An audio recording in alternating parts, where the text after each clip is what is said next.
ओम नमो भगवते वासुदेवाय।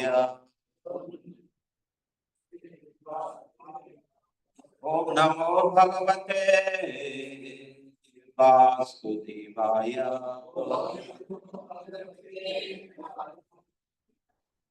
नारायणं नमस्कृत्य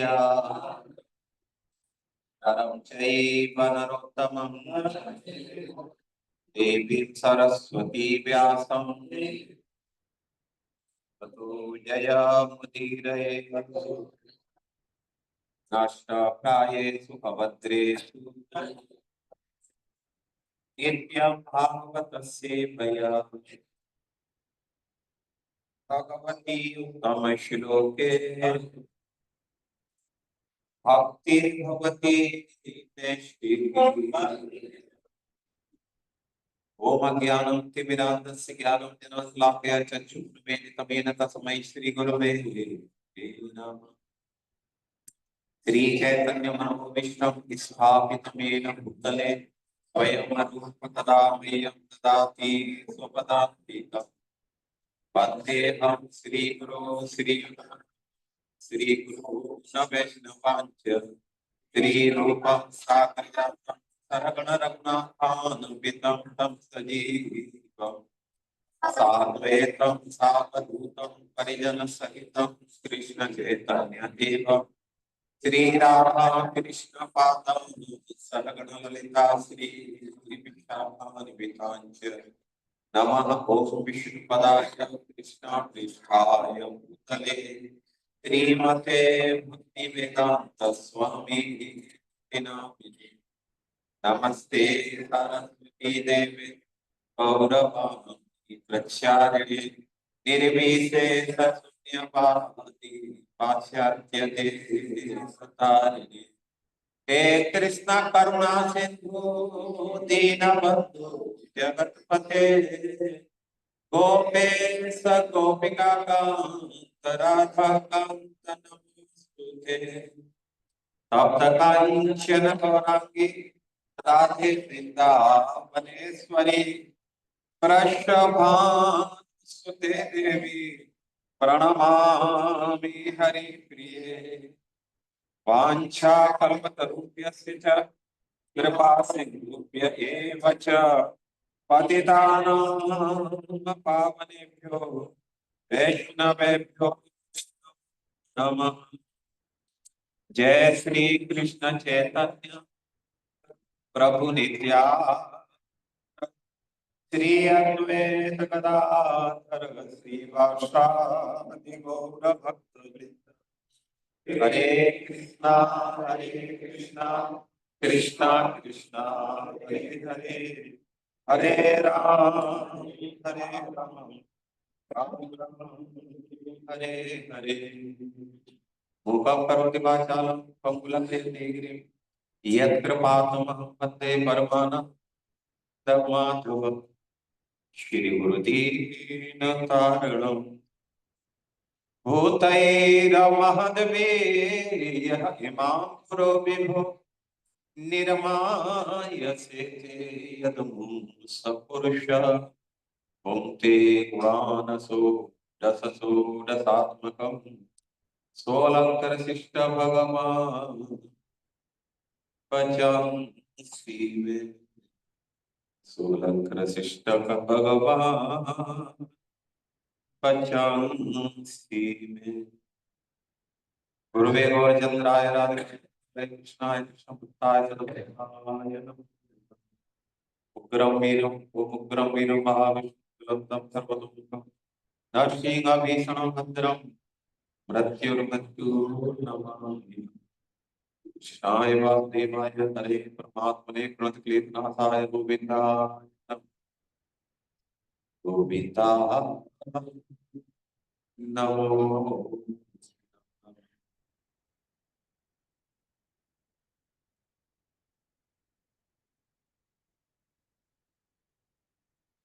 हरे कृष्णा। तो हम 2 दिन से भगवत गीता के ऊपर चर्चा कर रहे थे। आज तीसरा दिन और अंतिम दिवस है। और हमने 6 अध्याय पार किए। एक बार थोड़ा सा और हम को जो है याद दिला देते हैं। पहले अध्याय है अर्जुन विषाद युद्ध। उसका जो है शुभारंभ होता है किस प्रकार, जो है महाभारत के युद्ध में जब शंख वादन हो चुका है, दोनों सेनाएं बस अब एक दूसरे से भिड़ने के लिए तैयार है। उसी समय अर्जुन की इच्छा होती है कि प्रभु कम से कम मैं एक बार ये देखना चाहता हूं कि मेरे को किन किन के साथ में युद्ध लड़ना है। तो भगवान जो है और अर्जुन के कहने से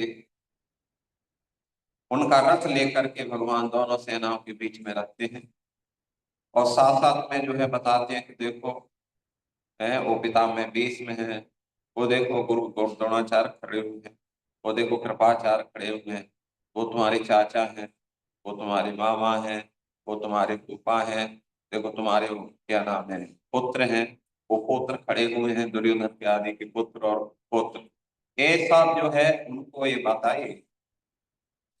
तो ये देख करके दृष्टवा सुजनम कृष्ण युत्सु संपस्थितम, युद्ध क्षेत्र में अर्जुन ने देखा कि जिनसे मैं युद्ध करने जा रहा हूं वास्तव में तो युद्ध शत्रुओं से किया जाता है, लेकिन यहां अर्जुन ने क्या देखा, दृष्टवा स्वजनम कृष्ण, अपने ही स्वजनों को देखा, बंधु बांधवों को देखा, परिवार वालों को देखा।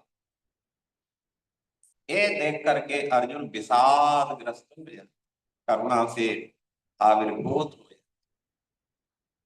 और भगवान से कहता है कि प्रभु ये युद्ध में नहीं लड़ूंगा। है उसके जो है उन्होंने कारण भी दिए। क्योंकि स्वजनों को मार करके जो है मान लीजिए राज भी मिल जाता है मुझे, तो उस राज्य का मैं करूंगा क्या।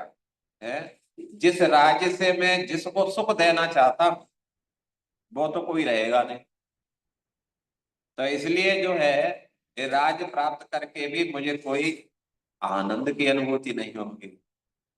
दूसरा, अपने स्वजनों का मैं वध करूंगा तो पाप भी लगेगा मुझे। है कि नहीं। और तीसरी बात जो है उन्होंने कहा कि मान लीजिए अपने स्वजन मर जाएंगे तो आगे चल करके कितनी भयानक परिस्थिति पैदा हो जाएगी। है हमारा कुल नाश हो जाएगा, कुल की परंपराएं नष्ट हो जाएंगी। है आगे चल करके वंश में वर्णाश्रम उत्पन्न हो जाएंगे, जिससे हमारे पूरे जो पितर है वो भी नरक में गिर जाएंगे। अहो बत महत पापम कर तू है। अहो देखो मैं कितना आश्चर्य वाली बात है मैं कितना महाभयानक पाप करने के लिए उद्यत हुआ हूं।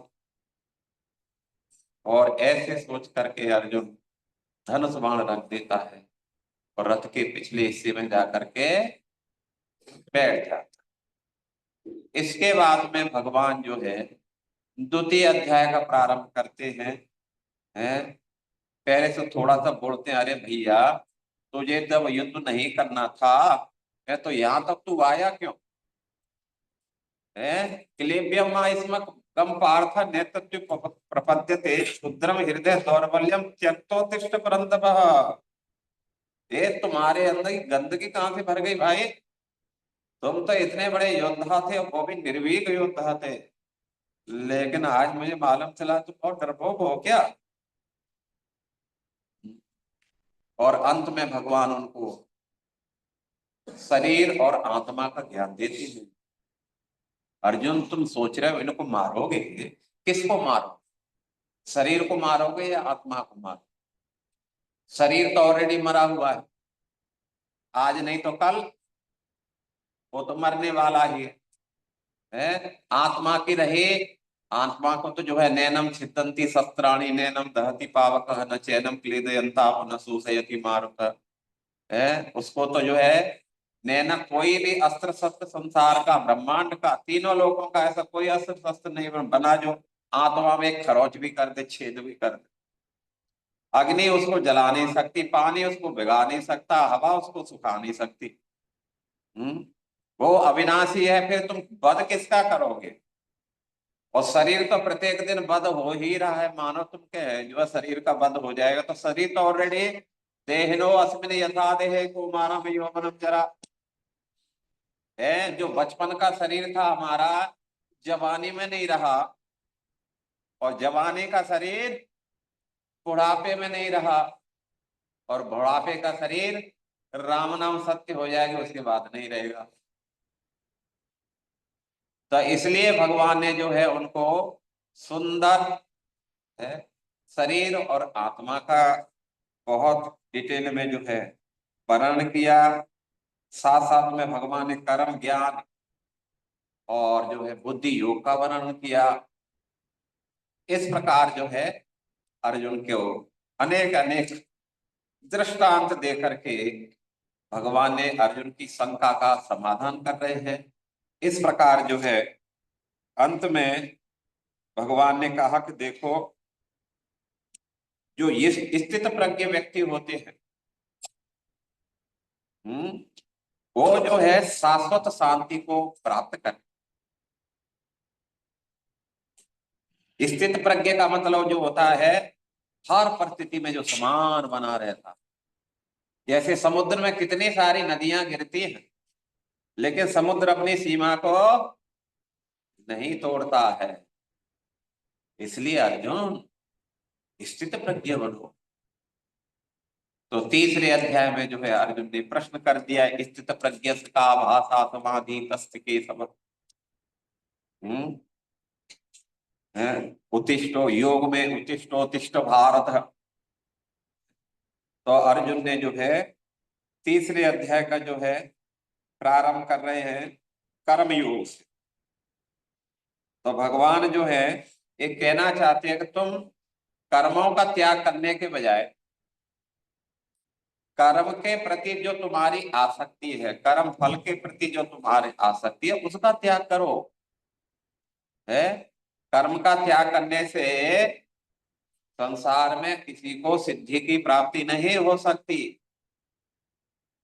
इसलिए तीसरे अध्याय में भगवान ने जो है निष्काम कर्म योग का वर्णन किया। निष्काम निस मतलब जिसकी फल की चाह नहीं, केवल एक रिस्पॉन्सिबिलिटी, एक जवाबदारी समझ करके, कर्तव्य समझ करके जो अपने सारे कर्तव्यों को कर रहा है, लेकिन उसके फल को किसको अर्पण कर रहा है? भगवान को अर्पण कर देता है। वो कर्म करते हुए कर्म के फल से नहीं बंधता। और ऐसा ही व्यक्ति वास्तव में मुक्ति का पात्र होता है। वो व्यक्ति नहीं जो कर्मों को त्याग करके बैठा है। इसलिए भगवान ने जो है बात बताई कि देखो इस संसार में जो है हमारे शत्रु देखा जाए तो हमारे अंदर ही बैठे हैं, और वो है काम और क्रोध। ये महाशत्रु हैं और ये सब कुछ जो है भक्षण कर जाते हैं। इसलिए तुम क्या करो, तुम जो है अपने को आत्मा जान करके और समझो कि तुम जो है बुद्धि से श्रेष्ठ हो।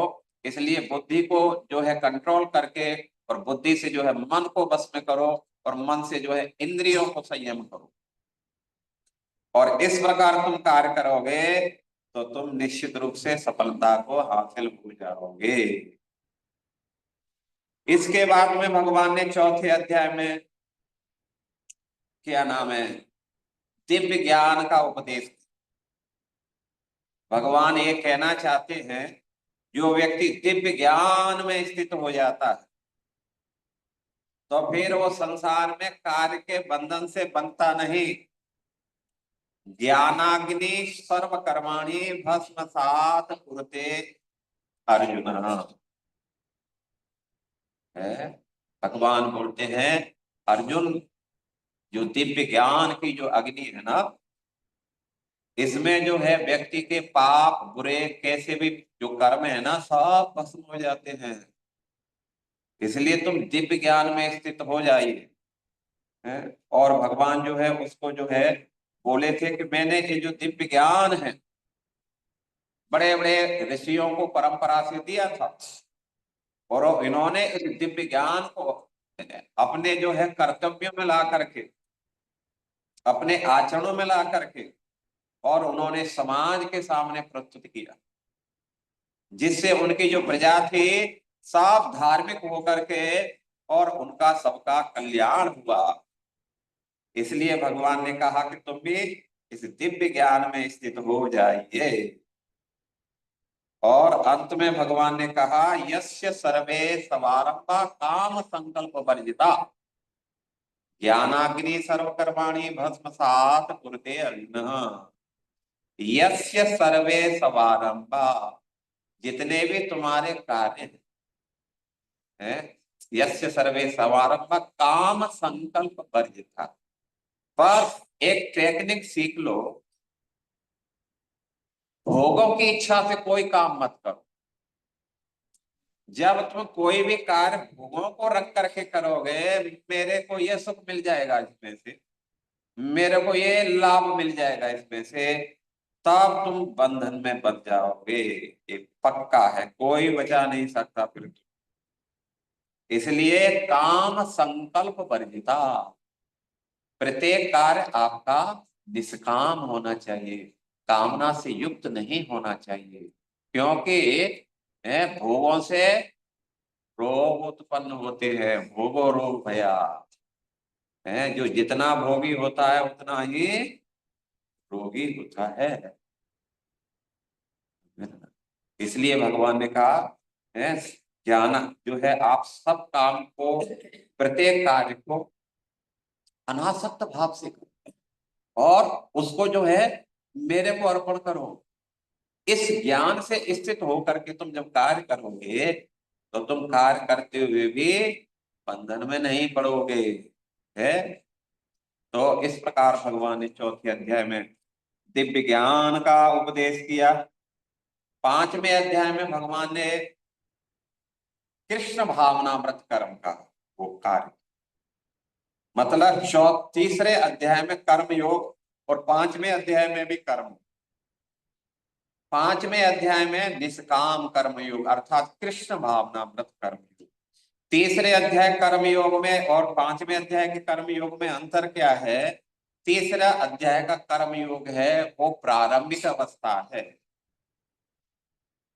अर्थात आप घर गृहस्थी में रह करके भी अपने कार्यों को करते रहो जो घर गृहस्थी के तुम्हारे हैं, और फल को मुझे अर्पण करो।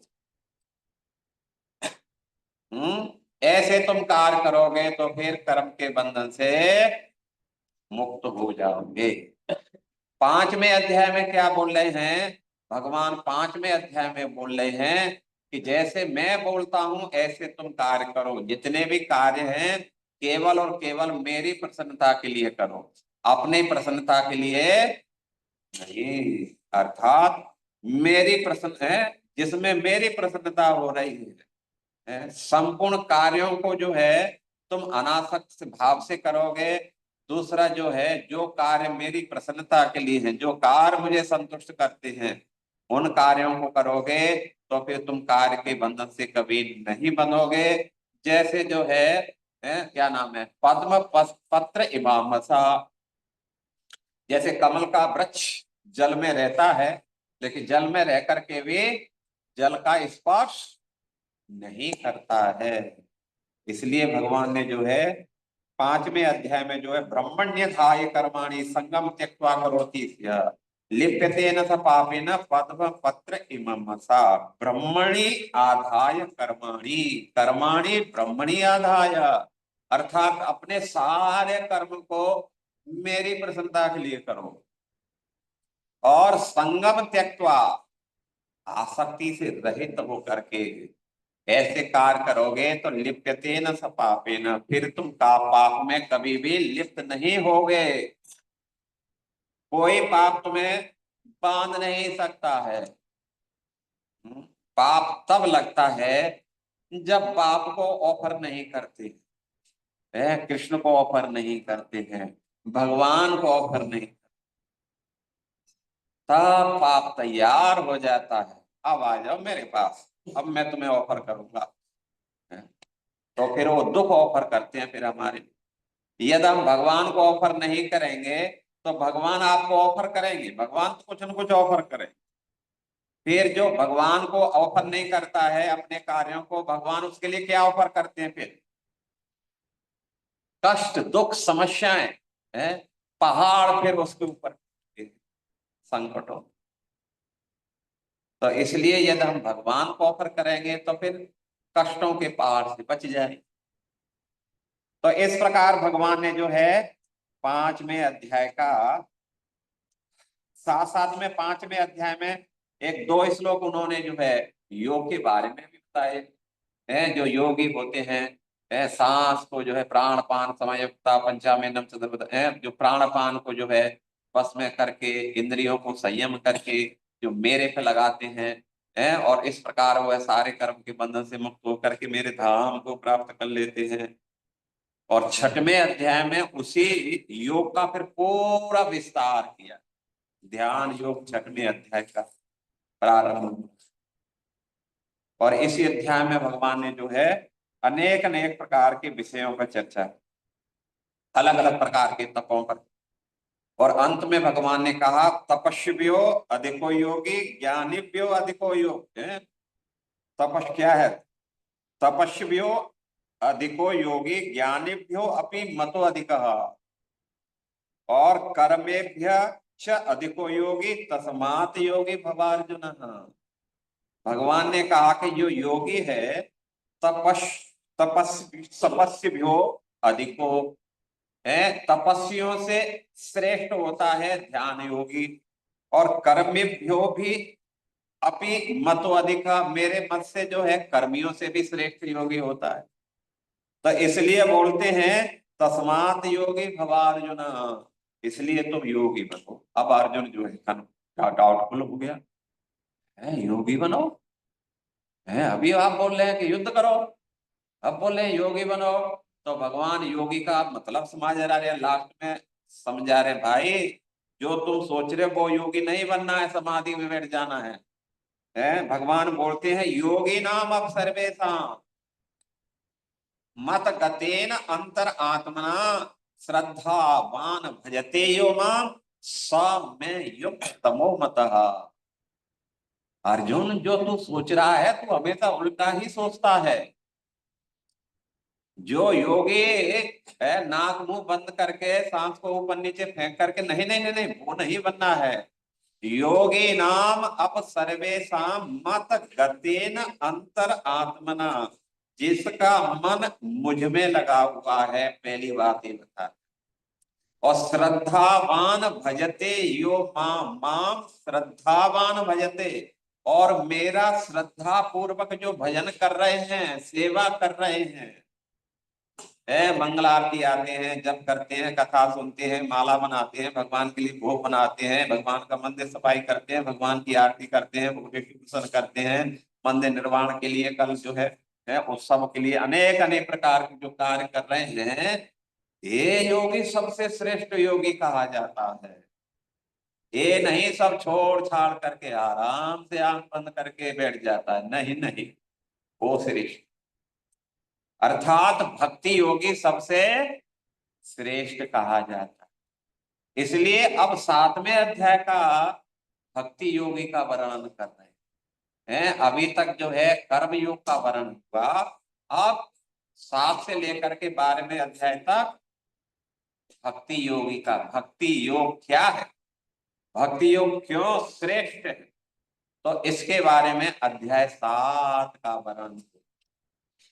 और इस अध्याय का नाम है भगवत ज्ञान।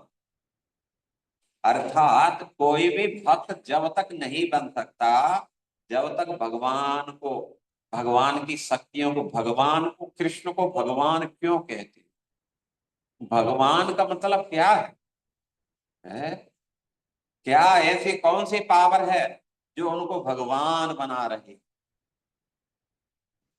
तो इसलिए भगवान पहले जो है 7वें अध्याय में और 8वें अध्याय में 2 अध्यायों में विशेष ज्ञान प्रदान करते, और 9वें अध्याय में उस ज्ञान का मतलब साक्षात्कार कैसे तुम करोगे, विज्ञान बताएंगे फिर 9वें अध्याय।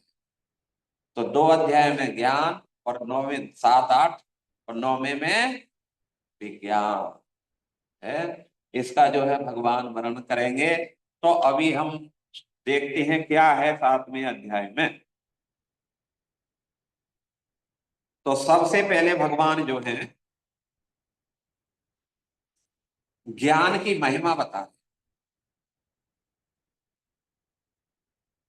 कैसे उस मतलब ज्ञान को प्राप्त करें। क्या ऑटोमेटिक ज्ञान होगा? मान लीजिए आप भगवान का भजन करना चाहते, क्यों भजन करना, क्या विशेषता है, तो उसके बारे में पहले जानेंगे कि नहीं जानेंगे? है भाई, कोई भी कार्य करना चाहता है, कोई कहता भाई तुम जो है कपड़े का व्यापार, अच्छी बात है, लेकिन क्यों, कपड़े के व्यापार में क्या क्या बेनिफिट मिलते, तो जब तक किसी से हम सुनेंगे नहीं तो आप जो है कैसे समझेंगे कि कपड़े का व्यापार करने से या सोने का व्यापार करने से इसमें कितनी बेनिफिट है। सुन करके ही तो कोई समझता है भाई। हम इस संसार में जाने ना, ये मेरा पिता है, ये मेरी माँ है, ये मेरे चाचा ताऊ पापे, कौन कैसे समझ गए? अंदर से ही समझ करके आए। बताया ना सबको जो है, सुन सुन करके वो समझ। इसलिए भगवान बताना चाहते हैं कि जो भगवत ज्ञान है वो भी सुन करके ही होगा।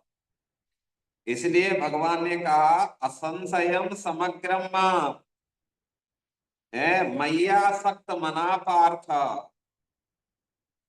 और योगम युंजन मदाश्रय असंशयम समग्रम यथा ज्ञासि तत् सुनो। सुनो तुम पहले, जो सुनता है वो ठीक से समझता है, जो प्रॉपर नहीं सुनता वो ठीक से समझता नहीं। और संशय आत्मा विनश्यति, भगवान ने कहा है गीता के अंदर। जो डाउटफुल रहता है, ठीक से सुना नहीं तो डाउटफुल तो रहेगा ही रहेगा, और जो डाउटफुल है वो संशय है वो कभी सिद्धि को हासिल नहीं कर सकता। इसलिए भगवान बोल रहे हैं कैसे सुनोगे इसको, तो बोल रहे हैं कि मैं आसक्त मन, मन को मुझ में लगा करके। ये जो ज्ञान है ये भक्ति है, समझ रहे ना? गीता, भागवत, रामायण, चैतन्य चरितमृत, केवल आप इनको सुनेंगे, इसी से कल्याण हो जाएगा। इसमें कुछ अलग से कुछ और करने की जरूरत नहीं है। जैसे हम जप करते हैं वो भी एक साधन है। इसलिए नवदा भक्ति के 9 अंग बताए, उसमें सबसे पहले कौन सा है? श्रवण है। सबसे पहले श्रवण है। जो श्रवण ठीक से करेगा वो कीर्तन भी अर्थात बोल भी सकता है अच्छी प्रकार से। जो शिष्य बनता है अच्छा क्वालिटी का, वो आगे चल करके गुरु भी अच्छी क्वालिटी का बनता है। तो इसलिए हमें जो है मन को चारों तरफ से उठा करके लगा दो भगवान में। मैं आसक्त मन, मैं आसक्त, संपूर्ण रूप से मन की आसक्ति मेरे में होनी चाहिए। जो हमने संसार में मन को फंसा के रखा है, संसार में मन को फंसाने का मतलब समस्याओं के पहाड़। जब से मन संसार में लगा, उस समस्याएं कब से आई हमारे ऊपर, ये पैमाना नापना चाहते हैं तो जिस दिन से हमारा मन संसार में लगा उसी दिन से समस्याएं शुरू हो गई। ये पैमाना है। बोलो हरे कृष्णा। तो पहला विशेषण दे रहे हैं सुनने के लिए आपको मन से सुनना होगा, समझ रहे ना? मन लगा के। और कैसे सुनना है? असंशयम समग्रम माम समग्रम असंशयम, मेरे प्रति कहीं भी संशय नहीं होना चाहिए। भगवान कृष्ण हो सकते हैं कि नहीं हो सकते, गीता के द्वारा मेरा कल्याण होगा कि मालूम नहीं है। ये भक्त लोग ऐसे बोल रहे हैं, मुझे लगता है कि कहीं गड़बड़ तो नहीं है, डाउट तो नहीं है, कहीं शंका नहीं है, तब गए काम से। असंशयम, संशयम अ मतलब कोई भी संशय उसमें नहीं होनी चाहिए। जो कुछ भी बोला जा रहा है एज इट इज ग्रहण करना है। इसलिए प्रभुपाद जी ने भगवत गीता का नाम क्या दिया है? यथारूप, एज इट इज। जो दिया, इसमें जो कहा जा रहा है वो 100.1% सत्य सत्य और सत्य है। इसलिए असंशयम, न भगवान पे संशय करो, न भक्तों में संशय करो, है न भगवान के विग्रहों में ये विग्रह थोड़ी कोई भगवान हो सकते हैं। ये तो जो है मूर्तियां हैं, बस बना दी है सुंदर, उनका ये लोग हैं ड्रेसिंग कर देते हैं, सजा देते हैं, फिर कोई भगवान है। अरे भैया, ये मूर्ति नहीं है, भगवान कलयुग में विग्रहों के रूप में प्रकट हैं। जैसे पोस्ट ऑफिस का डब्बा होता है ना, अब तो डब्बे खत्म हो गए, क्योंकि अब डब्बे का माँ बाप आ गया है, मोबाइल। तो है, हाँ, पहले तो जो है लाल डब्बा देख करके चिट्ठी डालते थे।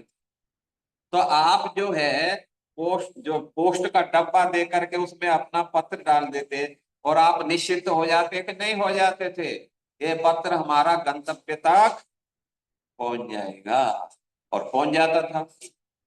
तो ऐसे ही भगवान भी जो है अपने जो है विग्रहों के रूप में संसार के सामने प्रकट हुए हैं। इनसे कुछ भी आप अर्पण करो, कुछ भी कहो, ये जान लो आपके सुन भी रहे हैं, आपके देव द्वारा दिए हुए सेवा को स्वीकार भी कर रहे हैं ये। समझ लेना। अब ज्यादा हम नहीं जाएंगे इन सारी चीजों में।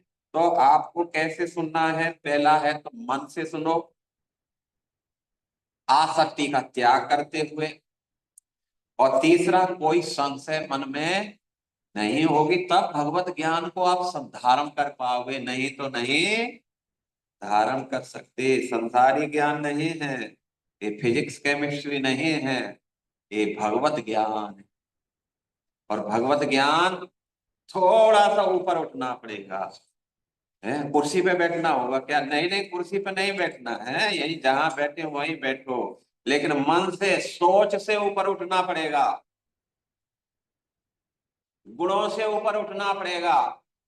जब तक रजोगुण तमोगुण में रहेंगे तब तक ज्ञान को ग्रहण नहीं कर सकते। भगवत ज्ञान कौन से गुण में होता है? सतोगुण में होता है। सत्वात संजायते ज्ञानम। यदि ज्ञानी बनना चाहते हैं ना, सूक्ष्म वस्तु को समझना चाहते हैं, तो सतोगुण में स्थित रहो। रजोगुण तमोगुण में कोई पंडित नहीं बना। जान लो जितने भी साइंटिस्ट हैं वो सतोगुण में रहते हैं, समझे ना। तो ये संसार की कोई भी टेक्निक को जानने के लिए बुद्धि एकदम फ्रेश चाहिए। तो भगवत ज्ञान के लिए तो हालांकि सतोगुण भी पर्याप्त नहीं है, लेकिन फिर भी कम से कम सतोगुण होंगे तो कुछ समझ पाएंगे आप।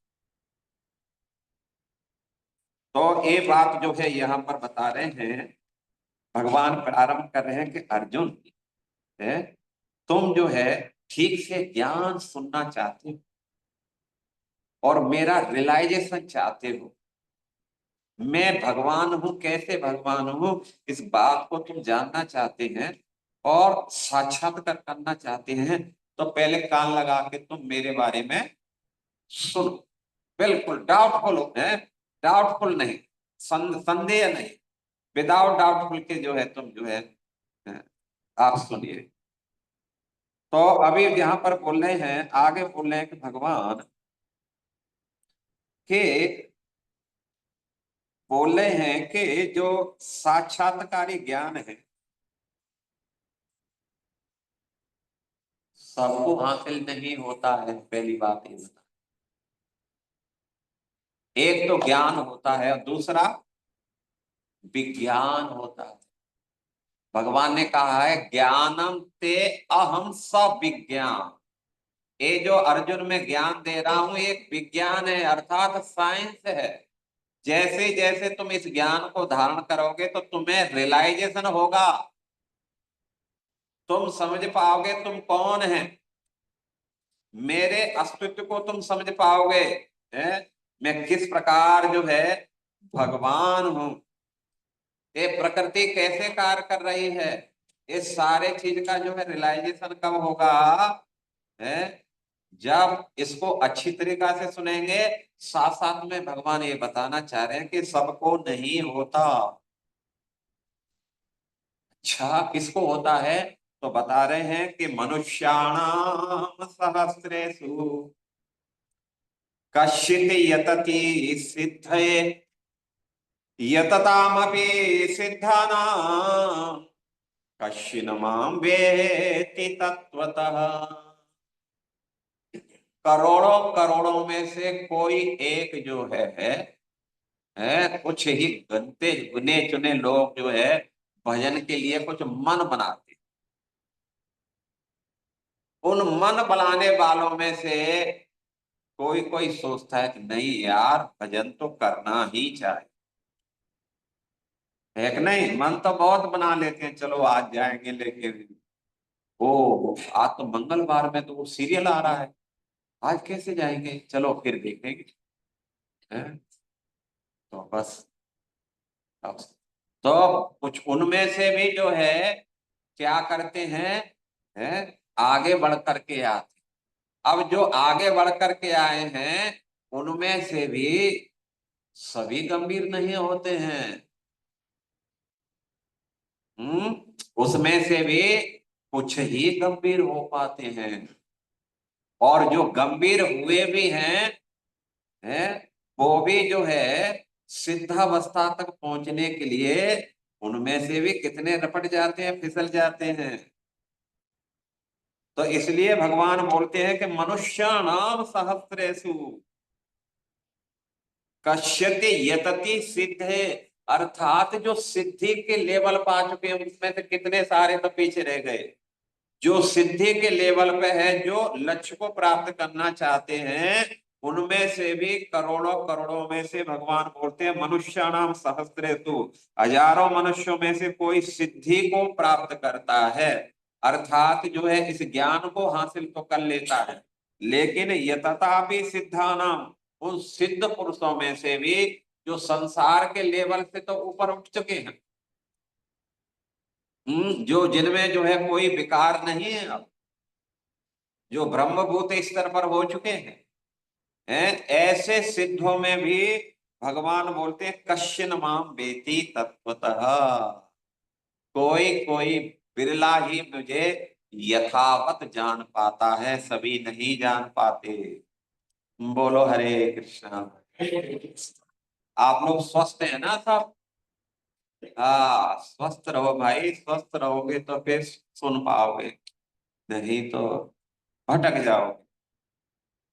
तो अब भगवान अपनी ज्ञान दे रहे हैं, मैं क्यों भगवान, कैसे भगवान को भगवान कहेंगे। तो अब सबसे पहले भगवान बताना चाहते हैं, हम्म भगवान ये बोल रहे हैं कि देखो अर्जुन, इस संसार के अंदर जो कुछ भी देख रहे हैं भूमि आप अनलो वायु खम मनो बुद्धिरेव च अहंकार में भिन्ना प्रकृति अष्टधा है। ये जो कुछ भी देख रहे हैं संसार के अंदर, त्रिलोकी के अंदर, ये सब मेरी 8 प्रकार की भौतिक प्रकृति से सारा त्रिलोकी बना है।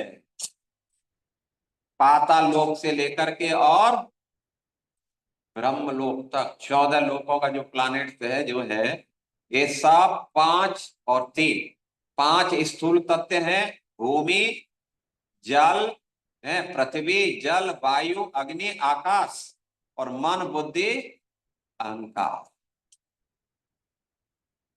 ये भौतिक तत्व है 5। सब में ये ही मेटीरियल लगा है, ब्रह्म से लोक से लेकर के पाताल पर्यंत। बस अंतर इतना है, किसी में भूमि की मात्रा ज्यादा है तो किसी में जल की मात्रा ज्यादा है, किसी में हवा की मात्रा ज्यादा है, किसी में जो है तेज की अग्नि की मात्रा ज्यादा है, किसी में आकाश की मात्रा ज्यादा है।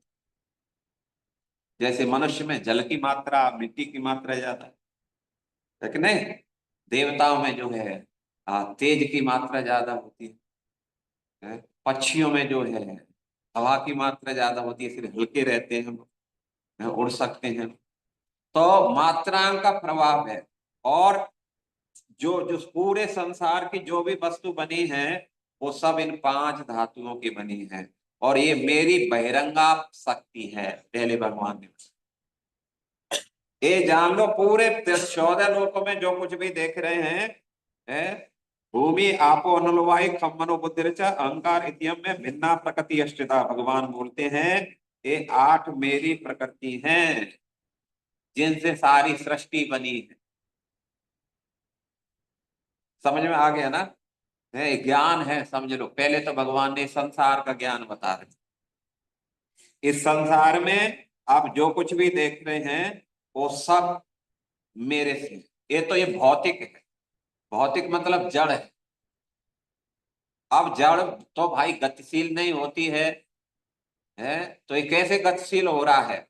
तो भगवान ने बोला कि इसके अंदर अब मेरी एक आध्यात्मिक प्रकृति भी है। अपरया इतस्तुन्यम विद्धि प्रकृति में वराम पराम जीव भूता महाबाहो ये एकदम धार्यते जगह है। जो भूत है, क्या नाम है, अपरय इतस्तुन्यम प्रकृति विद्धि में पराम जीव भूता महाबाहो, जो जीव है। जीव मतलब आत्मा है। हम सब एक जीव है जो आत्मा जब शरीर में बंध जाती है तो इसको क्या बोलते हैं, जीवात्मा बोलते। समझे ना। हम और ये आत्मा क्या है, आध्यात्मिक है, ये जड़ नहीं है। ये दोनों ही भगवान की शक्ति है। समझे ना। जितने भी शरीर है सब में अंश है किसका, भगवान का अंश है। ठीक है ना। ये समझ समझ पा रहे हैं ना आप लोग। तो हमारी तरफ देखते रहो। कहाँ देख रहे हो तुम लोग है। तो फिर जो है भगवान बोल रहे हैं कि जो तीनों लोगों में जो आध्यात्मिक प्रकृति है और भौतिक प्रकृति है, ये तीनों ही प्रकृति, दोनों ही प्रकृति जो है मेरे अंडर में कार्य करती है। आगे भगवान ने बताया कि मई अध्यक्षीण प्रकृति, ये जो प्रकृति है ये, इसका अध्यक्ष कौन है, हाँ भगवान है। मई अध्यक्षीण प्रकृति सूयते सचराचरम हेतु नानेन कौन्तेय जगद्द्वयी परिवर्तिते। अर्जुन ये जान लो, तीनों लोकों में जो कुछ भी घट रहा है सब कुछ मेरी शक्तियों के द्वारा घट रहा है। जैसे राजा अपनी राजधानी में रहता है कि नहीं रहता, लेकिन सरकार के रूप में जहां जहां तक उसकी सीमा है सब जगह राजा का राज्य चलता है कि नहीं चलता है, उसकी शक्तियां काम कर रही है कि नहीं कर रही है। तो हम छोटे से उदाहरण से देख सकते हैं, एक राजा की जो है उसके राज्य में जो है सरकार के रूप में चारों तरफ फैली हुई। तो ये राजा तो भाई राजाओं के भी महाराजा है। फिर इनके बारे में और देवताओं के भी ये राजा हैं, तो इनके बारे में फिर तो कहना ही क्या। इसलिए भगवान ने जो है आगे कहा कि जो है इस सबका मैं ही जो है कंट्रोलर हूं। अब भगवान जो है आगे बता रहे हैं, बोले हैं कि मैं सारी सृष्टि में व्याप्त हूं, हर जगह मैं हूं। कोई ये नहीं कह सकता कि भाई सब जगह है भगवान नहीं है। लोग कहते हैं भगवान तो सब जगह, मूर्तियों में थोड़ी है। तो उनको ये पूछे जाए भाई जब सब जगह है तो मूर्तियों में क्यों नहीं हो सकते। फिर बोलते हैं ना बहुत से तो कि भगवान तो सब जगह है महाराज, फिर मंदिर क्यों जाया जाए। मंदिर में क्या है, अरे भाई जब सब जगह है तो मंदिर में फिर क्यों नहीं होंगे। है। और मंदिर में जो भजन कर सकोगे वो सब जगह नहीं हो सकता है। भजन का एक वो है, शिक्षा का एक स्थान होता है, खाने का एक स्थान होता है, बैठने का एक स्थान होता है। तो हर चीज का एक स्थान है कि नहीं। तो आप जो है उसके लिए वही जाएंगे तो वो काम अच्छी तरीका से कर पाए। और दूसरी जगह तो बस चलते फिरते होना। जैसे कि राधा मोहन देव की, तो भगवान कैसे व्याप्त हैं तो ये जान लो। भगवान व्याप्त हैं, जैसे जल दिखाई देता है तो जल में भगवान स्वाद है, रसो हमअप्स कौन्तेय प्रवास्मि स सूर्यो प्राण सर्व वेदेषु शब्द के पौरुषम पुण्यम गंध पृथिव्याम च तेजश्चास्मि व्यासो जीवनम सर्वभूतेषु तपस्वी तपस्वी है बीजम माम सर्वभूतानां। भगवान जो है जल में स्वाद है, चंद्रमा का चांदनी है, मंत्रों में, वैदिक मंत्रों में ओंकार है, आकाश में ध्वनि है। ये ध्वनि कैसे आ रही है हमारे पास में? आकाश है तो ध्वनि है। यदि आकाश नहीं होता तो ध्वनि, स्पेस नहीं होता तो ध्वनि कोई नहीं सुनता, बस मुंह चलते रहते। जैसे साउंड बंद कर देते हैं ना तो बस उनके मुंह चलते हैं, बाकी आवाज नहीं। तो आकाश में भगवान ध्वनि है और मनुष्यों में सामर्थ्य है। पृथ्वी में भगवान क्या है? गंध है, गंध, गंध जो सुगंधी। ये आकाश का धर्म नहीं है, जल का धर्म नहीं है, किसी का नहीं। धर्म किसका है? सुगंधी पृथ्वी का धर्म है गंध। पृथ्वी है दिव्यम गंध पृथिव्याम च। जो गंध है, सुगंधी है, बैड स्मेल या अच्छी सुगंधी या बुरी सुगंधी जो भी है, वो सब यहां से है, पृथ्वी से है। तो भगवान बोलते हैं कि मैं पृथ्वी में सुगंध हूं, अग्नि में मैं तेज हूं। अग्नि में ताप और तेज, दो चीज। और भगवान बोलते हैं जीवों का मैं जीवन हूं। तो ये भगवान ने क्या बताए हैं, कैसे मैं सारे संसार में व्याप्त हूं। अपनी विभूतियों को भगवान ने वर्णन किया है 8 श्लोक से लेकर के 11वें श्लोक तक। भगवान ने 8, 9, 10, 11, 4 श्लोकों में वर्णन किया। फिर भगवान ने 13 श्लोक से लेकर के 19 श्लोक तक भगवान ये बताना चाहते हैं कि भैया अब ये जान लो कि सब कुछ त्रिलोकी में मैं ही हूं, मेरी अध्यक्षता से सब कुछ चल रहा है। इसलिए तुम क्या करो, ये तुम मेरी शरण में आ जाओगे। है ये बताना चाहते हैं भगवान, इस जगत का मालिक मैं। जो मालिक के अनुसार चलता है वो सुख से रहेगा और अपने गंतव्य को भी प्राप्त कर लेगा। लेकिन जो मालिक का आदेश की अवहेलना करता है उसे जीवन में सुख भी नहीं मिलेगा और गंतव्य तो कभी मिलेगा ही नहीं। इसलिए भगवान ने कहा कि तुम क्या करो, मेरी शरणागति हो जाओ। है माम एव ही प्रपद्यन्ते मायाम एताम तरन्ति ते। दैवी हेसा गुणमयी मम माया दुरत्या। है 3 लोग भगवान जो हैं अध्यक्ष किस प्रकार हैं, तो भगवान की अध्यक्षता में 3 जो जो पुरुषावतार विष्णु हैं वो कार्य करते हैं। महाविष्णु, गर्भोदक्षाय विष्णु और क्षीरोदक्षाय विष्णु। ठीक है ना। वो जो है इसका पूरी पृथ्वी का संचालन कर रहे, देख रेख कर। उनकी अध्यक्षता में फिर जो है अन्य देवता हैं, जैसे शिव जी को, ब्रह्मा को क्रिएशन का दिए है, और जो है शिव जी को डिस्ट्रॉय मतलब इसका विनाश का दिए। और क्या नाम है, माता दुर्गा को अध्यक्ष बना दिए इसका, जो कर्म का दंड देती है वो। हम्म जो दुर्गा है सबको जो है पनिशमेंट वो निर्धारित करती है। तो इसलिए दुर्ग, दुर्ग मतलब एक किला है, पूरा एक संसार। इसकी अध्यक्ष कौन है? दुर्गा देवी। तो बोलते हैं कि जो दुर्गा है, देवी हेसा गुणमयी मम माया दुरत्य। ये जो मेरी माया ना दुर्गा के रूप में बड़ा दुष्कर है, इसको कोई पार नहीं पा सकता, बहुत शक्तिशाली। लेकिन जो मेरे शरण में आ जाता है दुर्गा फिर उसके अनुकूल हो जाती है, कोई प्रतिकूल व्यवहार नहीं करती। बोलो हरे कृष्णा। तो आगे भगवान बता रहे हैं कि कुछ लोग ऐसे हैं जो 4 प्रकार के, जो कभी भगवान की शरण नहीं लेंगे। नामाम दुष्कृतनो मूढ़ा, ये जो है वो 15वें अध्याय में 15वें श्लोक में भगवान ने बताया है 4 प्रकार के दुष्ट स्वभाव के लोग कौन कौन से हैं। एक तो जो है मूढ़, मूढ़ बोलते हैं जो पशुओं में मनुष्यों में पशुओं की तरह रहे। पशु का काम है खाना पीना और बस बच्चे पैदा करना, इससे ज्यादा कुछ नहीं जानता। कुछ लोग हैं बस वो कमाएंगे, खाएंगे पिएंगे, कुछ जो है क्रिएशन करेंगे और बाद में हरि बोल हो जाएंगे, मर मरा जाएंगे। और बहुत से भरे पड़े हैं ऐसे लोग हैं, जैसे बोलते हैं ना मियाँ की क्या ना मस्जिद तक है, मियाँ की दौड़ मस्जिद तक, बस दुकान नौकरी घर, ऐसे करते करते एक दिन हरि बोल राम नाम सत्य। तो ये है पशु की तरह, ये भी कभी भजन नहीं।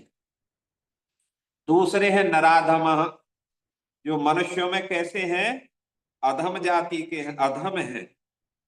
अधम का मतलब होता है कि उनको अवसर तो मिल रहा है लेकिन वो इतने नीच प्रवृत्ति के हैं कि इस अवसर का लाभ नहीं ले पा रहे हैं। मनुष्य तो हैं लेकिन मनुष्यों में वो थर्ड क्लास है।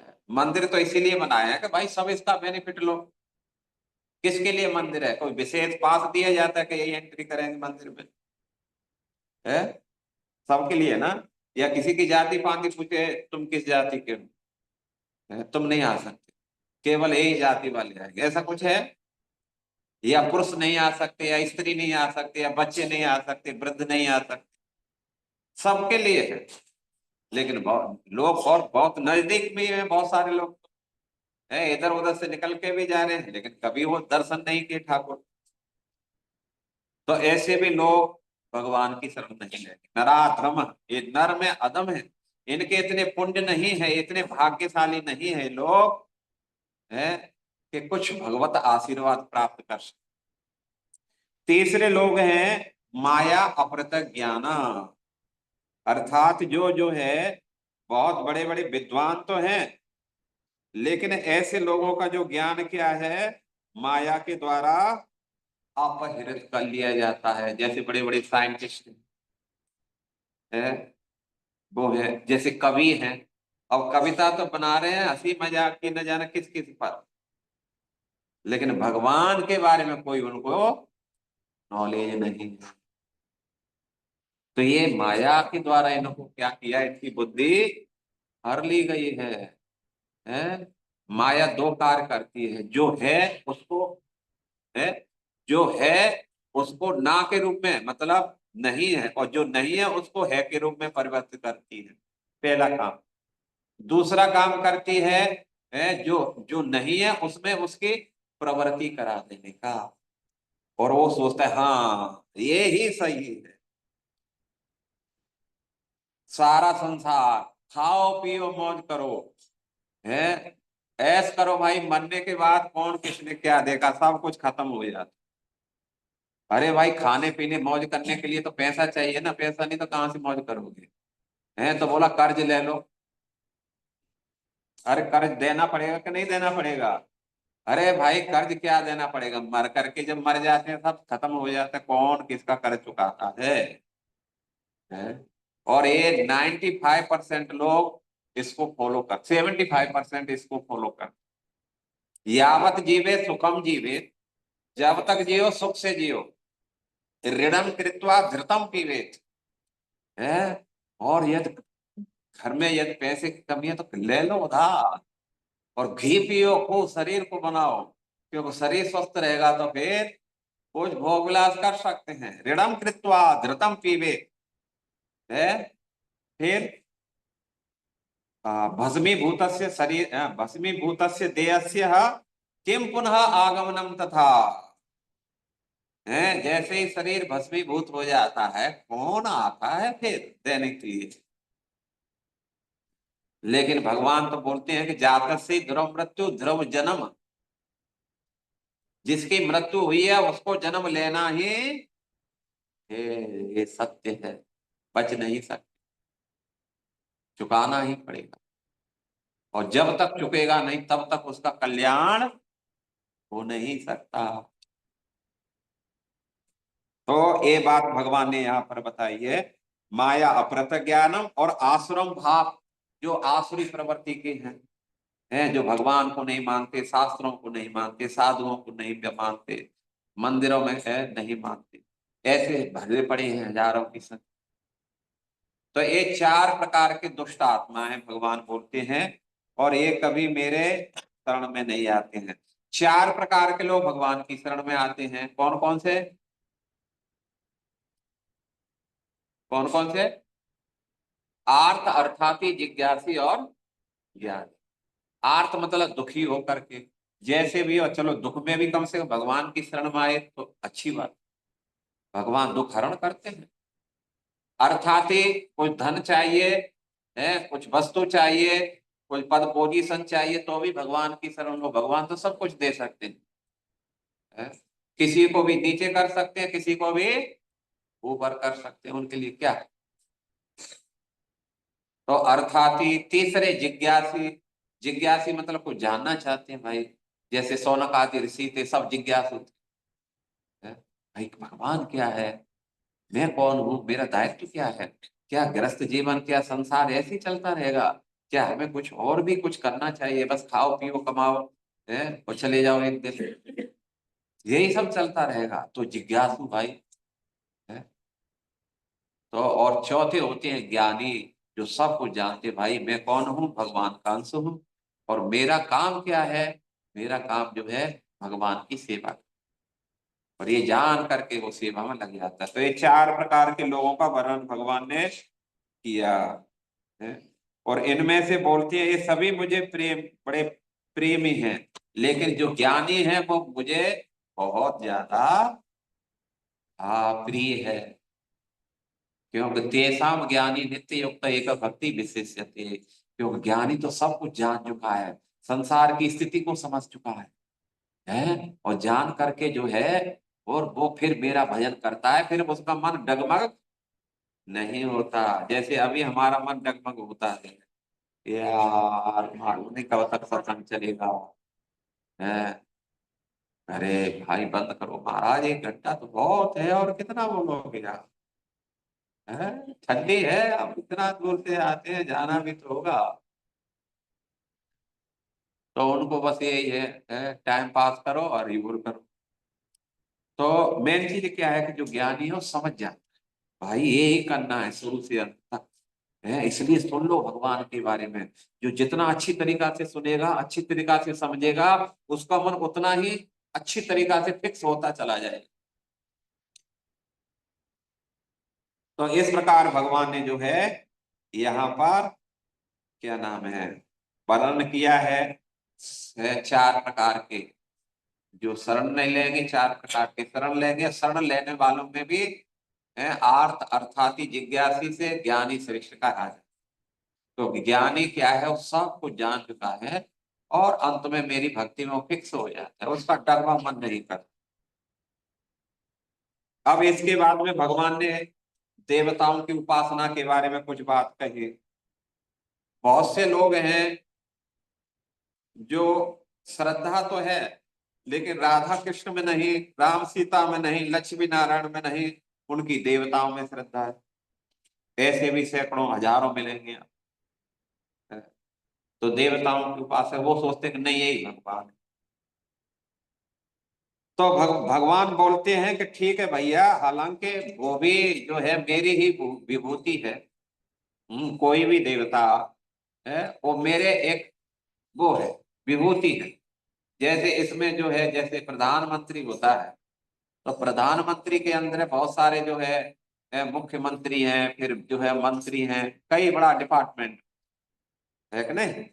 तो उनमें एक एक पद पोजीशन दी जाती है। हम्म जैसे किसी को मान लीजिए यूपी राजस्थान क्षेत्र दे दिया है, अब वहां के जो मुख्यमंत्री होंगे अब वो अपना एक बनाएगा, टीम बनाएंगे, जो कोई वित्त मंत्री होगा, कोई खाद्य मंत्री होगा, कोई ऊर्जा मंत्री होगा, कोई जो है कृषि मंत्री होगा, अलग अलग देते हैं कि नहीं देते हैं? तो अब किसी भी तुम एक मंत्री को कहें कि यही सर्वे सर्वा है, तो ये हमारी भूल है। जैसे देवताओं में भी, जैसे देवताओं में जो है जल का दायित्व है इंद्र का, है चंद्रमा का चांदनी का दायित्व है, सूर्य का तेज का दायित्व है क्या नाम है, वरुण को जल का दायित्व दिए, वरुण जल के देवता है और कुबेर को धन का दायित्व दिए हैं। अब सबको अलग अलग तो दिए हैं, अब हम कहें कि वो ही सब कुछ है, तो फिर ये हमारी थोड़ी सी अज्ञानता है, हम शास्त्रों को ठीक से समझे नहीं। है जैसे शरीर में शरीर के अंग हैं, हाथ पैर नाक कान मुंह, ये सब अंग हैं। एक कोई हाथ ये नहीं कह सकता कि मैं शरीर हूं, समझ रहे ना। तो इसलिए भगवान के जो अंग प्रत्यंग हैं देवता हैं, तो इसलिए कुछ लोग ऐसे होंगे वो देवताओं की सेवा में करेंगे, तो भगवान बोलते हैं वो भी मेरी ही सेवा है, क्योंकि वो मेरे ही शरीर के अंग प्रत्यंग है, लेकिन अवधि पूर्व, ये विधि पूर्वक नहीं है। और उससे हानि क्या होगी? हानि ये होगी कि देवता कोई भी शाश्वत नहीं है, देवताओं के वरदान भी शाश्वत नहीं है, देवताओं के लोक भी शाश्वत नहीं है, और देवताओं के भक्त भी शाश्वत।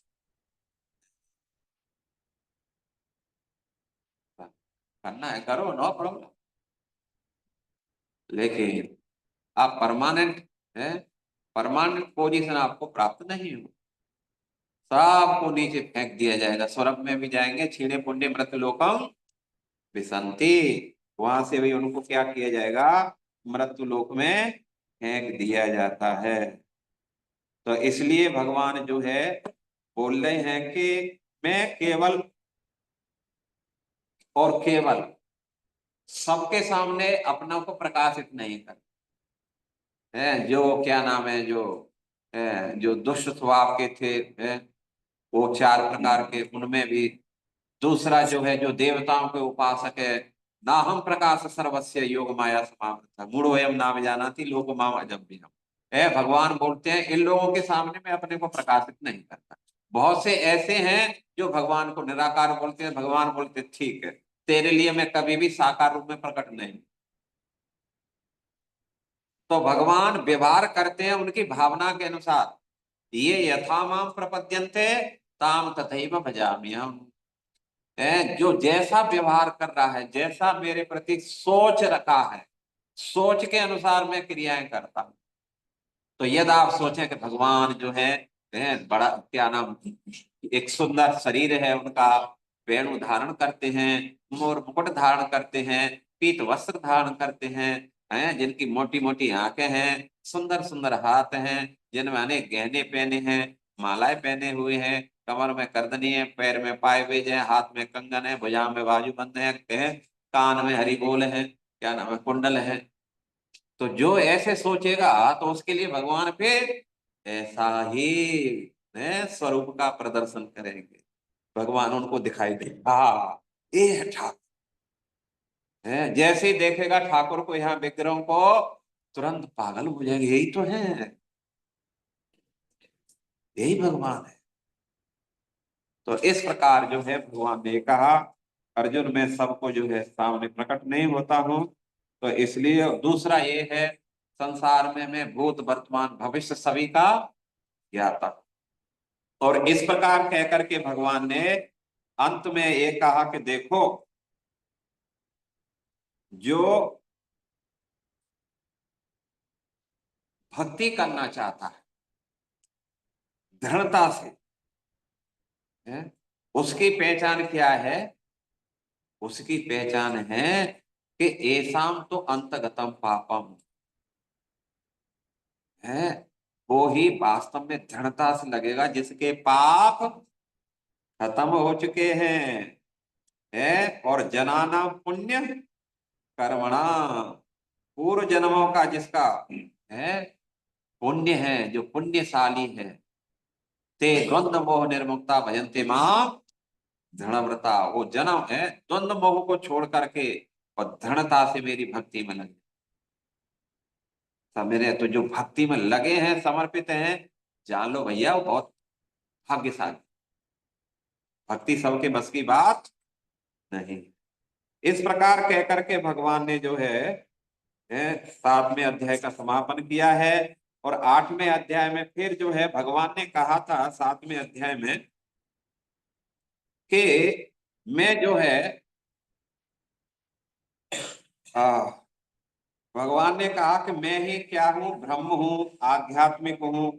कई सारे जो है उन्होंने बताया था कि इस संसार के अंदर जो मोक्षकामी भक्त हैं, जो मुक्ति पाने के लिए जो आगे बढ़ना चाहते हैं, जो यत्नशील हैं, वो मेरी शरण ग्रहण करते हैं, माम आश्रित है। और वास्तव में वे ब्रह्म, आध्यात्मिक और कर्म, इसके बारे में पूरी तरह से जानते।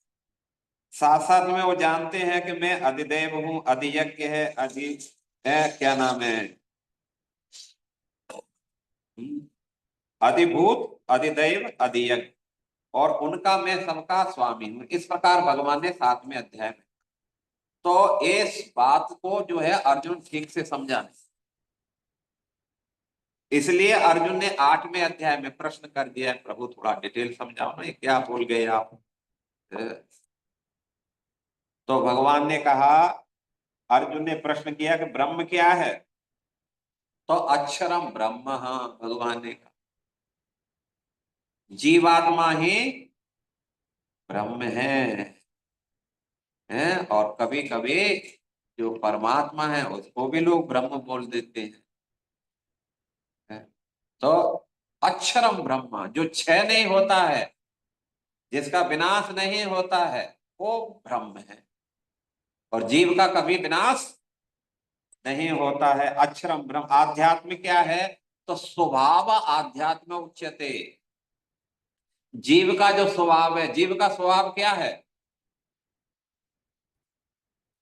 परमानेंट स्वभाव जीव का क्या है, कौन बताएगा। भगवान के कृष्णेर नित्यदा, जीव इटरनल सेवक है। इस संसार में देख लो, हर कोई न कोई किसी न किसी की सेवा कर रहा है। पिता पुत्रों की, पत्नी की, पत्नी पिता की, और पति की और पुत्रों की है। अपने जो है टीचर हैं वो बच्चों की शिक्षा दे रहे हैं। नेता लोग हैं वो समाज की सेवा कर रहे हैं। प्रधानमंत्री वो देश की सेवा कर रहा है। जो क्या ना वकील है वो मुलजमों की सेवा कर रहे हैं। जो डॉक्टर हैं वो मरीजों की सेवा कर रहे हैं। जिनके पास में कोई नहीं है सेवा के लिए, वो कुत्ता बिल्ली पाल करके उनकी सेवा में लगे रहे। होता है कि नहीं होता है। सब सेवा तो कर रहे हैं, यही इसकी आइडेंटिटी है, असली पहचान है, ये असली स्वभाव इसी का, जीव का सेवा करना है। वास्तव में बस इस सेवा का जो है, यदि इसका थोड़ा सा डायरेक्शन चेंज कर दिया ना है, तो इसी जीवन में वो भगवान के धाम को चला जाएगा। बजाय वो किस किस की सेवा कर रहा है, यदि भगवान की सेवा में लग जाता है तो फिर उसका जीवन पूर्ण हो जाता है, परफेक्ट हो जाता है। तो ये जो है भगवान ने कहा ये स्वभाव है जीव का। कर्म क्या है, जो बंधन में डालते हैं उसे है, जो वेदों के अनुसार जो कार्य किए जाते हैं, सकाम कर्म।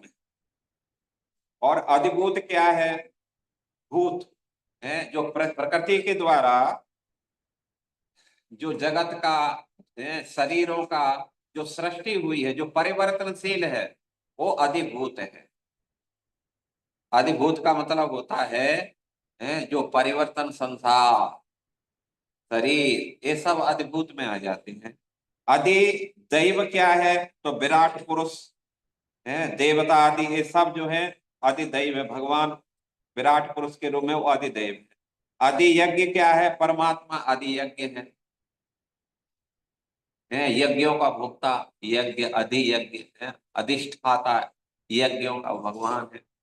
तो इस प्रकार भगवान ने यहाँ पर जो है अर्जुन के प्रश्नों का जो है ये लेकर के 1 से लेकर के 4 श्लोक तक, 3 श्लोकों में ये प्रश्न थे अर्जुन के, तो उनका उत्तर भगवान दे है।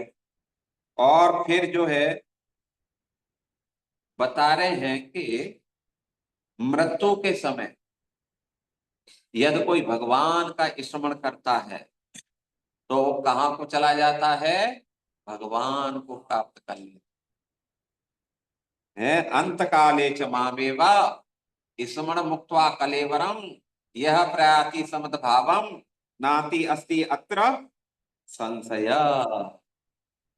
अर्जुन इसमें ना अस्ति अत्र संशय, बिल्कुल भी संदेह मत करो। जो मृत्यु के समय यदि मेरा स्मरण हो गया तो मेरा लोक अवश्य ही वो प्राप्त कर लेगा। तब तो जो है बहुत से ने सोचा ये तो बड़ा आसान तरीका है? बस मृत्यु के समय याद कर लो। अभी से महाराज क्यों हमें जो है घसीट रहे हो, है मृत्यु के समय याद कर लेंगे। तो क्या है भगवान है मूर्ख थे क्या के हैं? बोल देते केवल मृत्यु के समय याद करो, अभी से आने की जरूरत है। अब रहो टीवी देखो, मोबाइल देखो। हाँ हाँ, अभी से थोड़ी करने की बस मृत्यु के समय याद कर लो, बोल दो हरे कृष्ण, बस हो गया काम। तो ये संभव है? एक व्यक्ति मर रहा था तो वो खूब कोको कोला पीता था। तो जो है क्या नाम है, अंत में जब उसके प्राण निकल रहे थे, लंबी लंबी सांस ले रहा था, आंखें निकल गई बाहर, तो उनके बच्चों ने कहा पिताजी बोलो बम बम बोला। तो उसके मुख से निकलता था कोको कोला।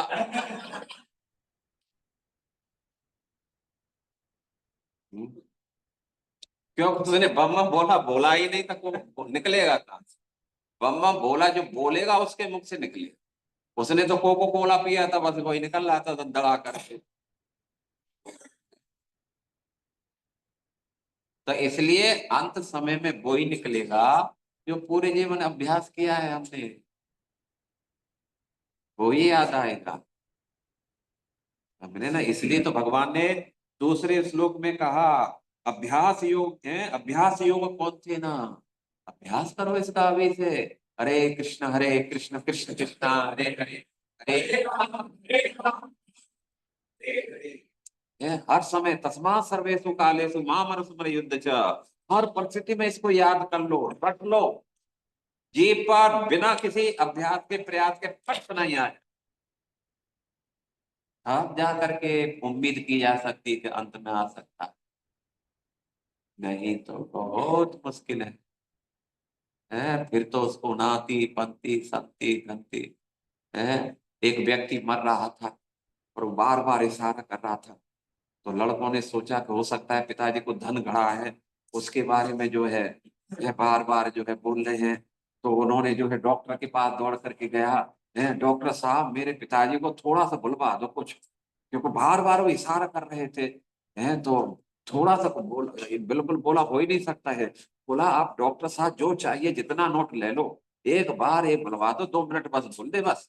है तो उन्होंने कहा कि ठीक है। बोला 1 लाख लूंगा, बोला ठीक है हम 1 लाख देंगे। और जैसे तैसे जो है क्या नाम है उसको बुलवा दिया। है पिताजी क्या बोलना चाह रहे थे, अरे बदमाशों मेरे सामने वो बकरी जो है वो देखो सब कुछ खा रही है और तुम लोगों की वहां दृष्टि नहीं जा रही है, मेरे सामने ये हालत तो पीछे क्या होगी। ऐसे कहते हुए फट से नहीं प्राण निकल गया। अरे तब उन्होंने सर ठोका, बस इसी के लिए जो है तो बार बार इशारा कर रहा था और 1 लाख का दंड दे दिया उन्होंने।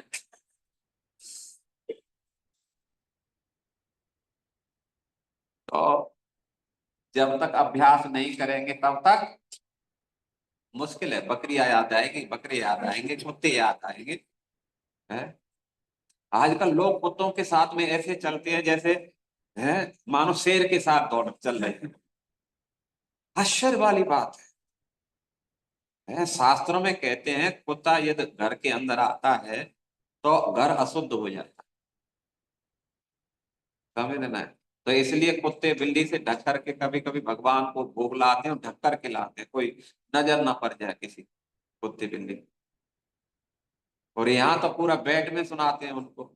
इतना बच्चों की खातिरदारी नहीं होती, बेचारे कुत्तों की हो रही। वास्तव में देखा जाए तो वो भी कोई मनुष्य ही जो पुण्य आत्मा जो कुत्ता बना है क्योंकि उसने इतने पुण्य किए कि कुत्ते में भी ऐश कर रहा है, जिन मनुष्यों को ऐश नहीं, वो कुत्ते में भी ऐश। हालांकि हर चीज पुण्य का वो है उसने दान पुण्य किए हैं, अच्छा वो है इसलिए ऐश कर रहा है, उसका फल मिल रहा है कुत्ते के शरीर में भी। लेकिन सिद्धांत ये है कि हमें जो है कभी भी मन को ऐसी चीजों, जैसे भरत महाराज ने कहा, वो ध्यान में बैठते थे, आंसू निकलते रहते थे भगवान के उसमें विरह में, और धीरे धीरे हिरण को पाल लिए। अब हर समय 24 घंटे हिरण से खेलते रहते, अंत में हिरण ही याद आया, और दूसरे जीवन में कौन बने गए, वो हिरण बन गए। तो इसलिए इसके लिए अभ्यास है, गलत चीजों से हमेशा बचो, सावधानी बरतो, नहीं तो अंत समय मोबाइल याद आएगा या कुत्ते बिल्ली याद आए। तो इस प्रकार कह करके भगवान ने जो है, क्या नाम है, अब तुम जो है कई प्रकार के चक्र बताए हैं, कैसे जो है योगी लोग भी जो है मेरे को क्या करते हैं, ध्यान के द्वारा, या प्राण अपान समायुक्त, यम नियम आसन प्राणायाम प्रत्याहार धारणा समाधि, इसके द्वारा भी चक्र भेद करके जो है मेरा स्मरण करते हैं, और अपने 60 चक्र को भेद करके ब्रह्मरंध्र से क्या करते हैं, वो ऊपर चले जाते। लेकिन शुद्ध भक्ति द्वारा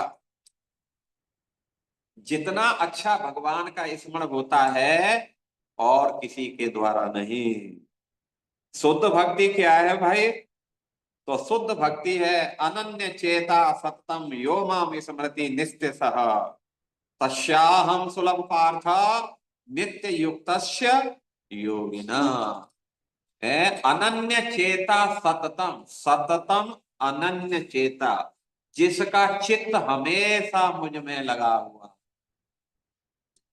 है, मेरी सेवा में लगा हुआ है, जप में, कीर्तन में, बुक डिस्ट्रीब्यूशन में, प्रसाद बनाने में, माला बनाने में, श्रृंगार करने में, सफाई करने में, जो 24 घंटे जो लगा है और जो हर समय मेरा स्मरण करता है, भगवान बोलते हैं कि ऐसा नित्य युक्त, ऐसा जो योगी है, तस्या अहम सुलभ पार्थ, ए पार्थ उसके लिए तो मैं बिल्कुल भी दुर्लभ नहीं हूं, अर्थात बहुत इजी। और इस प्रकार कह करके भगवान जो है भौतिक जगत है 17 से लेकर के 22 में तक, भगवान ने भौतिक जगत और आध्यात्मिक जगत की तुलना की है। तो भगवान ने बताया कि जो आध्यात्मिक जगत है वो कैसा है, शाश्वत है आध्यात्मिक जगत शाश्वत है, और आध्यात्मिक जगत में जो भी पहुंच जाता है फिर उसकी वापसी नहीं होती है। लेकिन जो भौतिक जगत है, भौतिक जगत में वापसी होना ही होगा, चाहे आप किसी भी लोक में पहुंच जाइए, इंद्र लोक में चले जाओ, चंद्र लोक में चले जाओ, सूर्य लोक में चले जाओ, जहां भी चले जाओ, ब्रह्म लोक में चले जाओ, वहां से भी वापसी हो जाएगी। तो इसलिए भगवान ने जो है 2 मार्गों का वर्णन किया है, योगियों के लिए और भक्तों के लिए, नहीं संसारी व्यक्तियों के लिए और भक्तों के लिए। जो संसारी व्यक्ति है वो अपना कुछ अच्छा पुण्य कर्म भी करता है, तो दान पुण्य के द्वारा वो स्वर्ग आदि को भी प्राप्त होता है, लेकिन वहां से वापसी। लेकिन भक्त लोग जो है वो हमेशा जो है किसी भी परिस्थिति में क्यों न रहे, किसी भी जो है वो शरीर क्यों न त्यागे, लेकिन वो हमेशा वो कृष्ण के लोक को ही प्राप्त करेंगे। और इस प्रकार भगवान ने कहा भक्ति योगी सर्वोच्च स्थिति है, और उसमें भगवान ने कहा वेदेषु यज्ञेषु तपस्सु चैव दानेषु यत् पुण्य फलम प्रतिष्ठम अत्येति तत्सर्वेदम विदित्वा योगी परम स्थान उपेति चात्यम। वेदों के पढ़ने से जो फल मिलता है, यज्ञ करने से जो फल मिलता है, तपस्या करने से जो फल मिलता है, दान देने से जो फल मिलता है जो मेरी नित्य सेवा में लगा हुआ है जो मेरी महिमा का कीर्तन श्रवण कर रहा है, और भगवान बोलते हैं अत्येति तत्सर्वेदम विदित्वा, जो भक्ति में लगा है, सेवा में लगा है, ये सारे के फलों को लांघ जाता है। इसलिए भक्ति योगी सबसे सर्वश्रेष्ठ कहा। इस प्रकार भगवान जो है 8वें अध्याय का समापन करते हैं। अब 9वें अध्याय में परम गुह्य ज्ञान है। आप टॉप मोस्ट ज्ञान है, गुह्य सबसे गोपनीय ज्ञान है। इसको जो है और 10 मिनट सुन लो, फिर जो है समापन करेंगे, ठीक है ना। तो इस अध्याय का नाम है, 9वें अध्याय का नाम क्या है? परम गुह्य ज्ञान। परम गुह्य, जो गोपनीय बात है वो सबके सामने ओपन कर दी जाती है कि नहीं कर दी जाती है? नहीं ना। हाँ, बहुत से तो गर्द था। हमारा धन किस तिजोरी में रखा है? हम सबसे बोलते हैं ना, अरे बोल हमारे जो गहने हैं ना उस तिजोरी में रखे, बोलते हैं ना, नहीं बोलते। तो इसलिए जो है ये परम गोपनीय ज्ञान है, इसलिए सबके सामने प्रकट भगवान ने नहीं कर दिया। तो इसके लिए जो है भगवान बोल रहे हैं कि जो ज्ञान है, हाँ, अब प्रकट करने जा रहे हैं। तो किसके सामने भगवान प्रकट करते हैं इस ज्ञान? तो उन लोगों के सामने प्रकट करते हैं। भगवान बोलते हैं कि आ, इदम तो गुह्यतम ज्ञानम प्रवक्ष्यामि अनसूयवे। सूयवे और अनसूयवे, सूयवे का मतलब होता है जो ईर्षा द्वेष रखता है, जो ईर्षालु प्रकृति का व्यक्ति है, भगवान का ज्ञान उसके सामने कभी प्रकट नहीं होता है। श्री श्री राधा गोविंद देव की। ये विशेष बात, ये ज्ञान है कि नहीं, ये सब कैसे समझ में आएगा? सुनेंगे तब ना समझ में आएगा। है? भगवान कभी भी अपना गोपनीय बात को ईर्षालु व्यक्तियों को नहीं बताते। किसको बताते? अनसूयवे, जो ईर्षा द्वेष से मुक्त है, जो सबके प्रति जो है दया का भाव रखता है, सबके कल्याण की सोचता है, किसी के अहित की नहीं सोचता, भगवान उनको बताते हैं। और बोलते हैं, आगे बोलते हैं कि हाँ हाँ, बोलते हैं कि ये जो ज्ञान है इसके 8 विशेषण दे। भगवत गीता का जो ज्ञान है 9वें अध्याय में, जो इसको राज विद्या का, राज विद्या का मतलब king of knowledge, king of knowledge, विद्याओं का राजा है ये साधारण ज्ञान नहीं है। और दूसरा विशेष राज गुह्यम, ये सारे रहस्यों का राजा है। अर्थात इसमें जो आत्मा, शरीर है, कर्म, जिसका जो वर्णन किया गया है संसार में कहीं नहीं मिलेगा आपको। किसी स्कूल कॉलेजों में ये प्राप्त होने वाला नहीं। और पवित्रम, ये ज्ञान कैसा है? पवित्र है। और जो भी इस ज्ञान को धारण करता है वो भी कैसा हो जाता है? पवित्र हो जाता है। और उत्तमम, उत्तम का मतलब होता है ये त्रिगुणातीत है, तीनों गुणों से परे है। और जो भी इस ज्ञान को सुनता है वो भी बियॉन्ड है, त्रिगुणा, 3 गुणों से वो क्या हो जाता है? वो भी परे हो जाता है। और प्रत्यक्ष अवगम धर्मम है। प्रत्यक्ष जो है ये क्या है? प्रत्यक्षावगम, प्रत्यक्षावगम अर्थात आत्मा की प्रत्यक्ष अनुभूति कराने वाला है। अभी तो हम तो सोचते हैं मैं ये हूँ, मैं डॉक्टर हूँ, मैं वकील हूँ, मैं व्यापारी हूँ, मैं ये हूँ, मैं स्त्री हूँ, मैं पुरुष।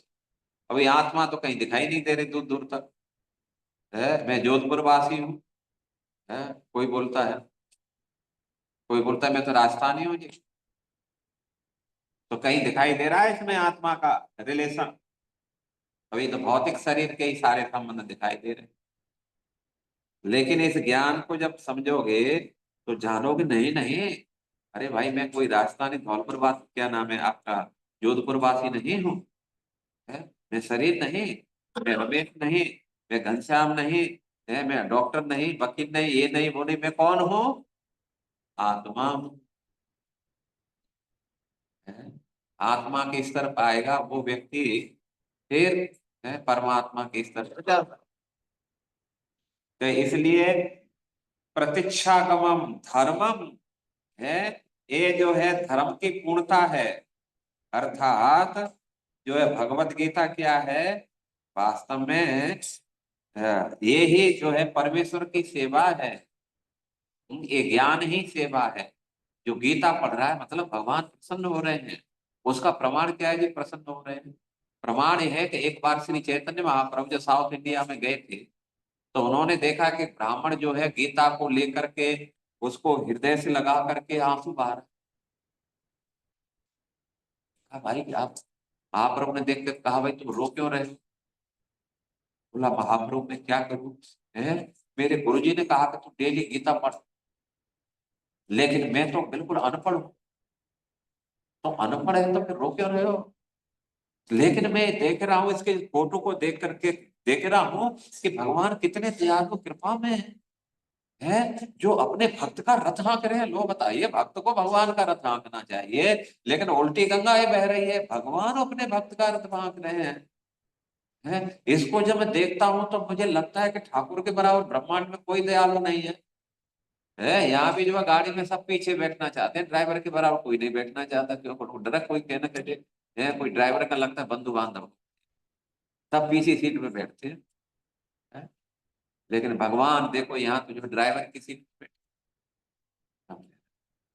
तो भगवान महाप्रभु ने क्या किया, तुरंत आलिंगन कर लिया उसको, बोला तुम ही सही गीता समझे हो, वास्तव में तुम ही सही गीता।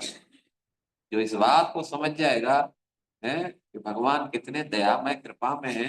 अर्जुन के जो है सारथी बन गए, अर्जुन के भगवान जो है गेट कीपर बन गए, अर्जुन के भगवान जो है क्या नाम है पैर धोने वाले बन गए, पत्थर ढोने फेंकने वाले बन गए, क्या क्या नहीं बन गए उनके लिए।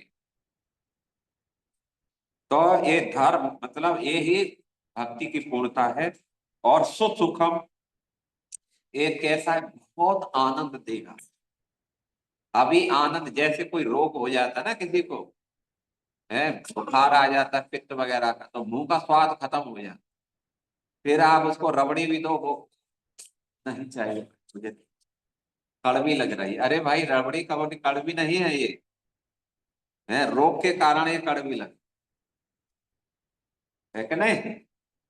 तो अभी हमें जो है ये भगवत गीता है घुस नहीं रहा है हमारे दिमाग में। अब भाई घुसेगा, धीरे धीरे करके आप प्रयास तो करो ना, धीरे धीरे करके समझ में आ जाएगा। तो इसलिए कैसा है ज्ञान सुखम और कर्तुम अभ्यम, ये अविनाशी ज्ञान है। यदि आपने इसको मान लीजिए 10% समझा, तो भविष्य में जब भी आप इसको याद करोगे तो 11 से ये प्रारंभ होगा। 10 तक आपका बिल्कुल परीक्षा सब कुछ फिक्स हो गया आपका, आपने पास कर लिया 10 में। इस प्रकार भगवान ने इस ज्ञान को के लक्षण बताए हैं।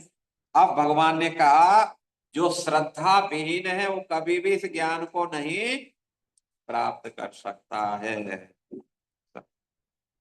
श्रद्धा शब्द, श्रद्धा का मतलब विश्वास। श्रद्धा शब्द विश्वास का ही दृढ़ सुदृढ़ निश्चय। कृष्ण भक्ति कैले सर्व कर्म, जिसका विश्वास है कृष्ण भक्ति सबसे सर्वश्रेष्ठ है। भगवत गीता ज्ञान है, भगवान दे रहे हैं, इससे बढ़कर के ब्रह्मांड में दूसरा क्या ज्ञान हो सकता है? जिसको ये विश्वास हो गया वो तो धड़धड़ करके जो है इस ज्ञान को धारण कर लेगा, पट पट समझ में आ जाएगा उसे। इसके बाद में भगवान जो है बताए कि देखो सबसे पहले जान लो, पहले भी भगवान ने कहा था, है? क्या नाम है 7वें अध्याय में, अब 9वें अध्याय में भी बात बता रहे हैं कि मैं इस संसार में शक्तियों के रूप से सर्वत्र व्याप्त हूं। मया तद इदम सर्वम जगत अव्यक्त मूर्तिना अस्थानी सर्वभूतानि न चाहं तेषु अवस्थितः।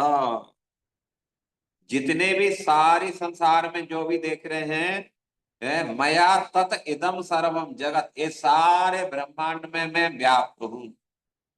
सारी वस्तुएं मेरे अंदर हैं सब, लेकिन ये जान लो मैं उनमें नहीं हूं। मैं जो कुछ भी कार्य करता हूं, कार्य मुझे बांधते नहीं हैं, बल्कि जो मेरे लिए कार्य करता है वो कर्म के बंधन से मुक्त हो जाता है। और कैसे भगवान व्याप्त है उसका एक उदाहरण दिए है। यथा आकाश स्थितो नित्यम वायु सर्वत्र वो महान, जैसे आकाश में वायु सब जगह पाई जाती, ऐसे भगवान सारी सृष्टि में व्याप्त हैं। और अंत में भगवान जो है बता रहे हैं 11 से लेकर के 25वें अध्याय तक, श्लोक तक, जो उपासना नहीं करते हैं, ऐसे लोग भगवान को नहीं मानते हैं, भगवान की पूजा नहीं करते हैं, तो बोलते हैं कि ऐसे लोग कभी भी भगवान को नहीं समझ सकते। और भाई नहीं समझ सकते तो फिर आपकी तरफ से क्या एक्शन होगा? तो भगवान बोलते हैं मैं ऐसे मूर्ख है जो है मेरे को साधारण मनुष्य समझ रहे हैं। मैं क्या करता हूं, मोघासा मोह कर्माणो मोह ज्ञान विचेतसः। ऐसे मूर्खों का, ऐसे राक्षसी स्वभाव वालों का, जो उनकी जो आशा है, आशा को मैं निराशा में बदलता हूं। मान लो उनकी आशा जो है क्या नाम है, स्वर्ग जाने की हो, तो भगवान बोलते कभी वो स्वर्ग प्राप्त नहीं कर है। स्वर्ग क्या, वो शिमला नहीं जा सकते, देहरादून नहीं जा सकते, स्वर्ग में तो बहुत दूर की बात है। तो मोह आशा मोह कर्माणो है, उनके कार्यों को भी मैं निष्फल कर देता हूं। जैसे जो है देवासुर जब हुआ था, क्या नाम है, समुद्र मंथन हुआ था ना, तो मंथन में तो असुरों ने भी भाग लिया था ना, और ये हुआ था कि जो भी निकलेगा 50-50 होगा।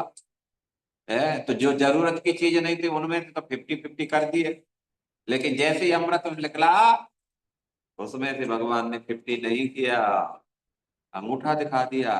असुरों को अमृत पिलाएंगे तो ये तो ऐसे ही जैसे सर्प को दूध पिलाना। हम्म इनको दूध नहीं पिलाएंगे, भगवान ने एक बूंद भी नहीं पिलाई। और देवताओं से कह लिया भाई जितना भी बोतल है डब्बे है सब ले लो, भर लो अपने। है सब ने अपना अपना डब्बा पिया, जिसके हाथ में कुछ नहीं तो वो लगा करके पी रहा था दब दब कर। और असुर लोग बेचारे देखते रहे, सब पिला दिया भगवान। तो मोह कर्माणु, भगवान कर्मों को भी नष्ट कर देते हैं उनके। और मोघ, मोघासा मोह कर्माणु मोघ ज्ञान, ऐसे लोगों का जो है ज्ञान भी चौपट करने वाला ज्ञान होता है। कभी कभी ज्ञान भी जो है खतरनाक हो जाता है। ज्यादा जो बुद्धि चलाते हैं, ज्यादा ज्ञानी बनते हैं, कभी कभी है भगवान उनकी वो चटनी बनाते हैं जिसको कह नहीं सकते। तो इस प्रकार भगवान ने कहा कि जो भक्त नहीं है, ऐसे लोगों का कोई भी कार्य ज्यादा सिद्ध नहीं होता। और इसका जो है आगे भगवान बता रहे हैं कि जो कुछ भी यज्ञ में जो कुछ भी सामग्री लगती यज्ञ में जो है, यज्ञ का क्रतु है, अर्थात जो कर्म कांड है, यज्ञ है, सौदा है, पितरों को दिए जाने वाले जो तर्पण है, जड़ी बूटी है, मंत्र है, घी है, अग्नि है, आहुति है, वो सब मेरा स्वरूप कहा जाता है। यज्ञ में जो कुछ भी किया जाता है वो मेरा ही स्वरूप है। और भगवान ने कहा कि देवताओं की पूजा ये अवधि पूर्वक है, उनको मृत्यु लोक में आना ही होता है। लेकिन जो मेरे भक्त हैं, जो मेरी सेवा में लगे हैं, भगवान बोलते हैं मेरे भक्तों का मैं खुद योग क्षेम बहन करता हूँ।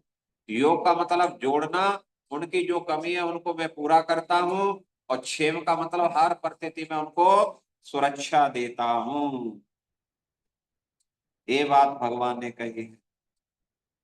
और आगे भगवान ने बताया कि कृष्ण भक्ति की महिमा का वर्णन कर रहे हैं। तो कृष्ण भक्ति बोलते हैं कि इतनी सरल है, कोई भी कर सकता है। भगवान ने एक श्लोक बोला, पत्रम पुष्पम फलम तोयम यो में भक्त्या प्रयक्षति तदहम भक्ति अपहृता असनामि प्रिय आत्मनः। तो पत्रम पुष्पम फलम तोयम, एक पत्रा तुलसी दल, एक पुष्प फल या जल, यदि कोई प्रेम से मेरे को अर्पण करता है, कुछ नहीं है, कोई प्रॉब्लम नहीं। यदि ये ही अर्पण कर देता है प्रेम से, तो तद हम भक्ति अप्रथा असनामी, जो भक्ति से भाव से जो अर्पण कर रहा है, भगवान बोलते मैं उसे स्वीकार कर लेता हूं। और दुर्योधन जैसे जिसका भाव नहीं है, 56 व्यंजनों को भी भगवान तिरस्कार कर देते हैं। और इस प्रकार भगवान जो है बहुत कुछ बोल करके जल्दी जल्दी हम समाप्त करते हैं। तो भगवान आगे बोल रहे हैं कि कृष्ण, मान लीजिए कोई भक्ति कर रहा है लेकिन कुछ पाप हो जाता है, या पहले उसने बहुत पाप किए, फिर जैसे तैसे भक्तों के समझाने से भक्ति में लग गया, तो क्या वो समाप्त हो जाते हैं? भगवान बोलते हैं अरे कैसी बात करते, अपी चेत सुदुराचारो, है उसने रिकॉर्ड तोड़े हैं सारे पापों के। है जैसे कोई जो है, देखा कि पार्टियों में देखा जाता है, कितना भी क्रिमिनल हो, कितने भी मर्डर करके आए हो, यदि हमारी पार्टी में आ गया तो फिर वो सत साहूकार है, और कोई क्रिमिनल नहीं।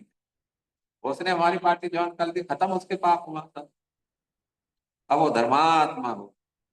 ठीक बात भगवान यहाँ कर रहे हैं, अपी चेत सुदुराचारो भजते माम अनन्य भाव साधु एव स मंतव्य सम्यक व्यवस्थितो ही स।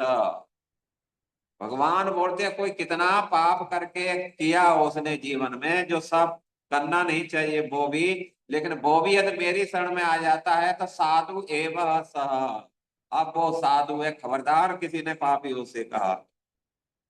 ये भक्ति, ये भगवान के भजन की महिमा है, कितना ख्याल रखते हैं अपने भक्तों को।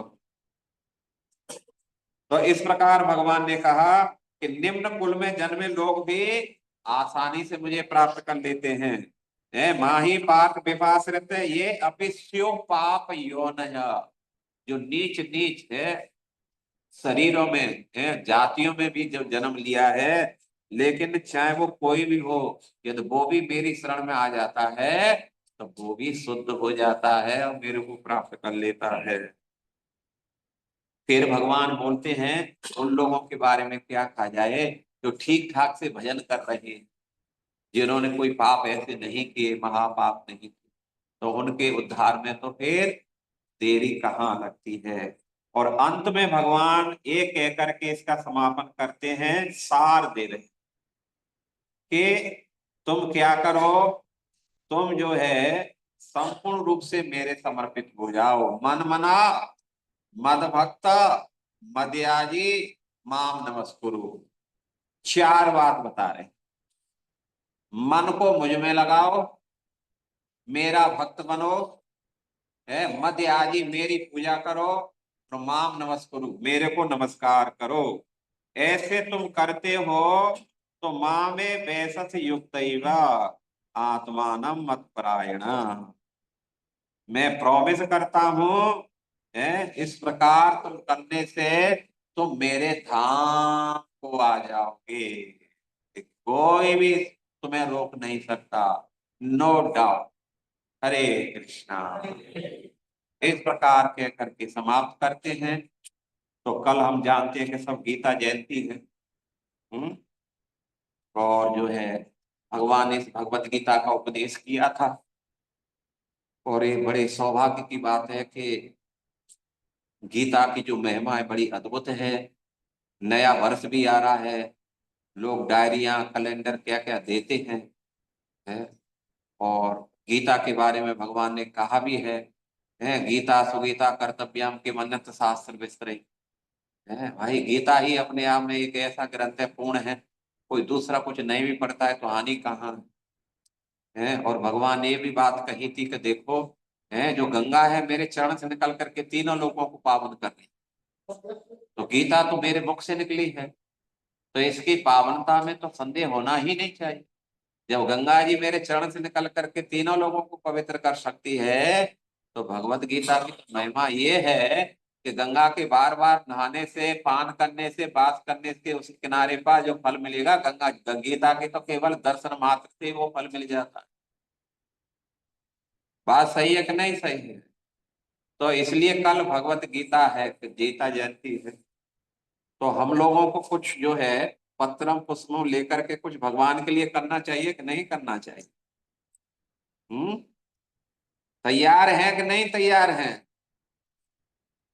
तो जो है आज फिर तैयारी की कुछ जो है थोड़ा सा भगवान को ऑफर हो जाए आपके लोगों की तरफ से, जो भी पत्रम पुष्प, इक्का दुक्का गीता, जो भी जैसा भी है, तो कौन कौन रेडी है भगवान के लिए है सेवा करने के लिए? जो है हाथ उठाओ। अच्छा, तो ये हाथ जो है आज जो है हम देखना चाहेंगे कौन कितना भगवत गीता है से भगवान के लिए क्या नाम है ऑफर करना चाहता है या डिस्ट्रीब्यूट करना चाहता है, कौन कितना भगवत गीता लेना चाहता है, थोड़ा आज प्रैक्टिकल हम जान लेते हैं। तो कोई है जो है कितना कौन भगवत गीता लेगा, उसके लिए कल लेके जाओ, पैसा दे दो, कल परसों जो है केवल आज अनाउंस कर दो ठाकुर जी के सामने कि हमारी तरफ से 11-21 अपने बर्थडे पर या बच्चे के बर्थडे के लिए या नए वर्ष के लिए या भगवान की सेवा के लिए, जैसे भी है, कौन जो है अपनी श्रद्धा के साथ सेवा करना चाहता है वो हाथ उठाएंगे। हाथ उठाएंगे नहीं, वो हाथ उठा के कहेंगे कि हमारी तरफ से 5, 11, 21, 51 कोई है दिलदार। राजस्थान के तो दिलदार है महाराज, आप कैसी बात करते हैं? हाँ, कितनी गीता? 14 भगवत गीता। 54 क्या? 64? अब क्या नाम है आपका? श्री गोपाल, तो आप लिख रहे हैं, कोई लिख रहे हैं? हाँ, तो उनके लिए एक बार श्री गोपाल त्रिपाठी जी के लिए एक बार जोरदार जो है हरि बोल बोल दो। क्या बात है त्रिपाठी जी, आपने तो मंदिर को ही हिला दिया है। गुड। अच्छा, और कौन है? कोई और है दिलदार? बोलते रहो अब।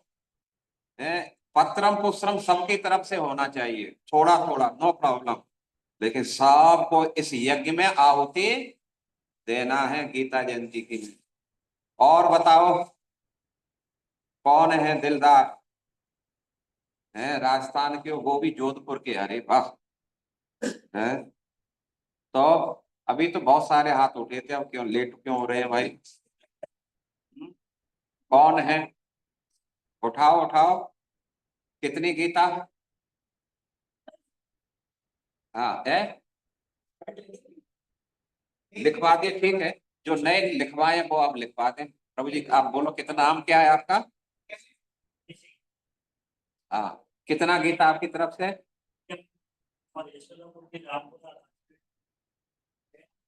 कहाँ? अच्छा, तो राजगढ़ में तो ठीक है, अब जोधपुर में कितना है बताओ? 64 हो गई या करना है? हो गई ना? तो फिर एक से एक का पूरा वो कर दो, उसमें क्या दिक्कत है? तो 64 प्लस 101 में और जोड़ दो। पक्का? क्या नाम है आपका? हरि सिंह। हरि सिंह, तो एक बार जो हरि सिंह प्रभु के लिए है, 64 में प्लस 101 में जोड़ेंगे तो कितना होगा? तो 7, 37, 38 कितना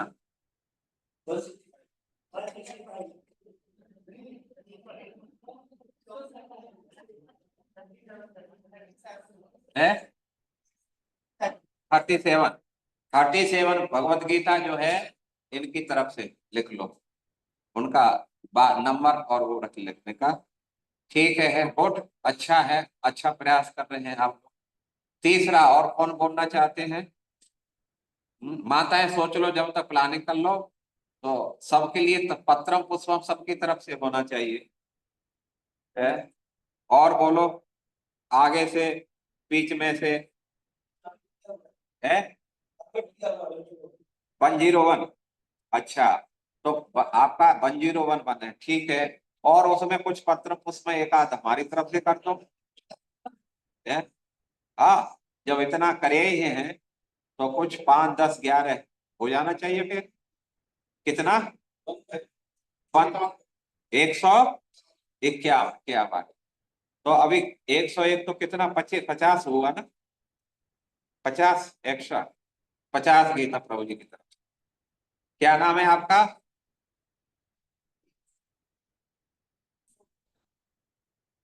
अशोक गोयल। अशोक गोयल प्रभु की 50 भगवत गीता उनकी तरफ से गोट। ए दिलदार इसको बोलते हैं। दिल रखो, आगे बढ़ते रहो। भाई संसार में आप भगवान की सेवा करो ना, धन बरसता है उनके ऊपर। भाई देने वाले वो है। वो देखते हैं कि भाई ये जो है धन का सदुपयोग कर रहा है, भगवान 100% गारंटी है वो देते हैं उनको। ठीक है, और कौन है? आगे बोलो।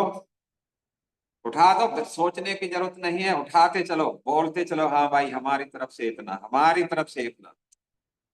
कौन है? हम्म,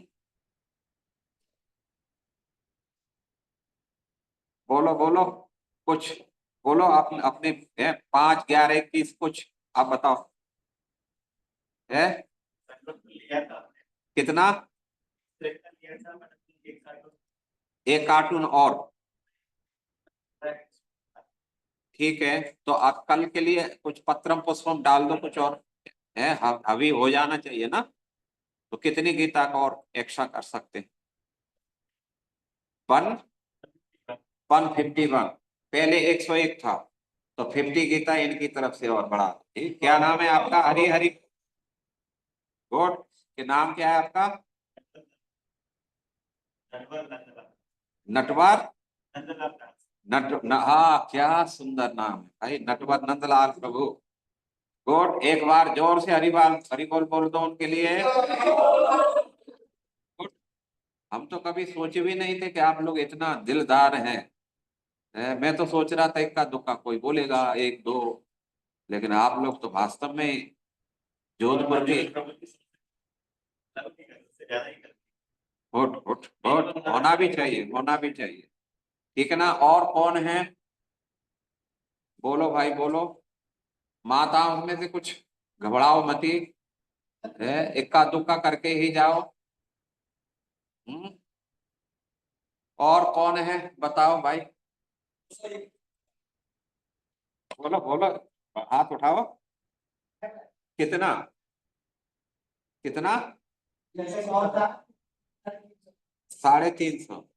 अच्छा, तो अब क्या बताएं आपको, हम क्या कहें।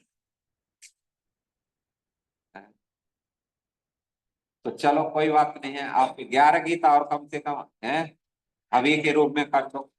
तो 11 गीता और बढ़ा दो उनके लिए। चलो ठीक है, पत्र पुष्प हो जाएगी, कुछ तो हो ही जाएगा। क्या नाम क्या है आपका? अरुण मिश्रा।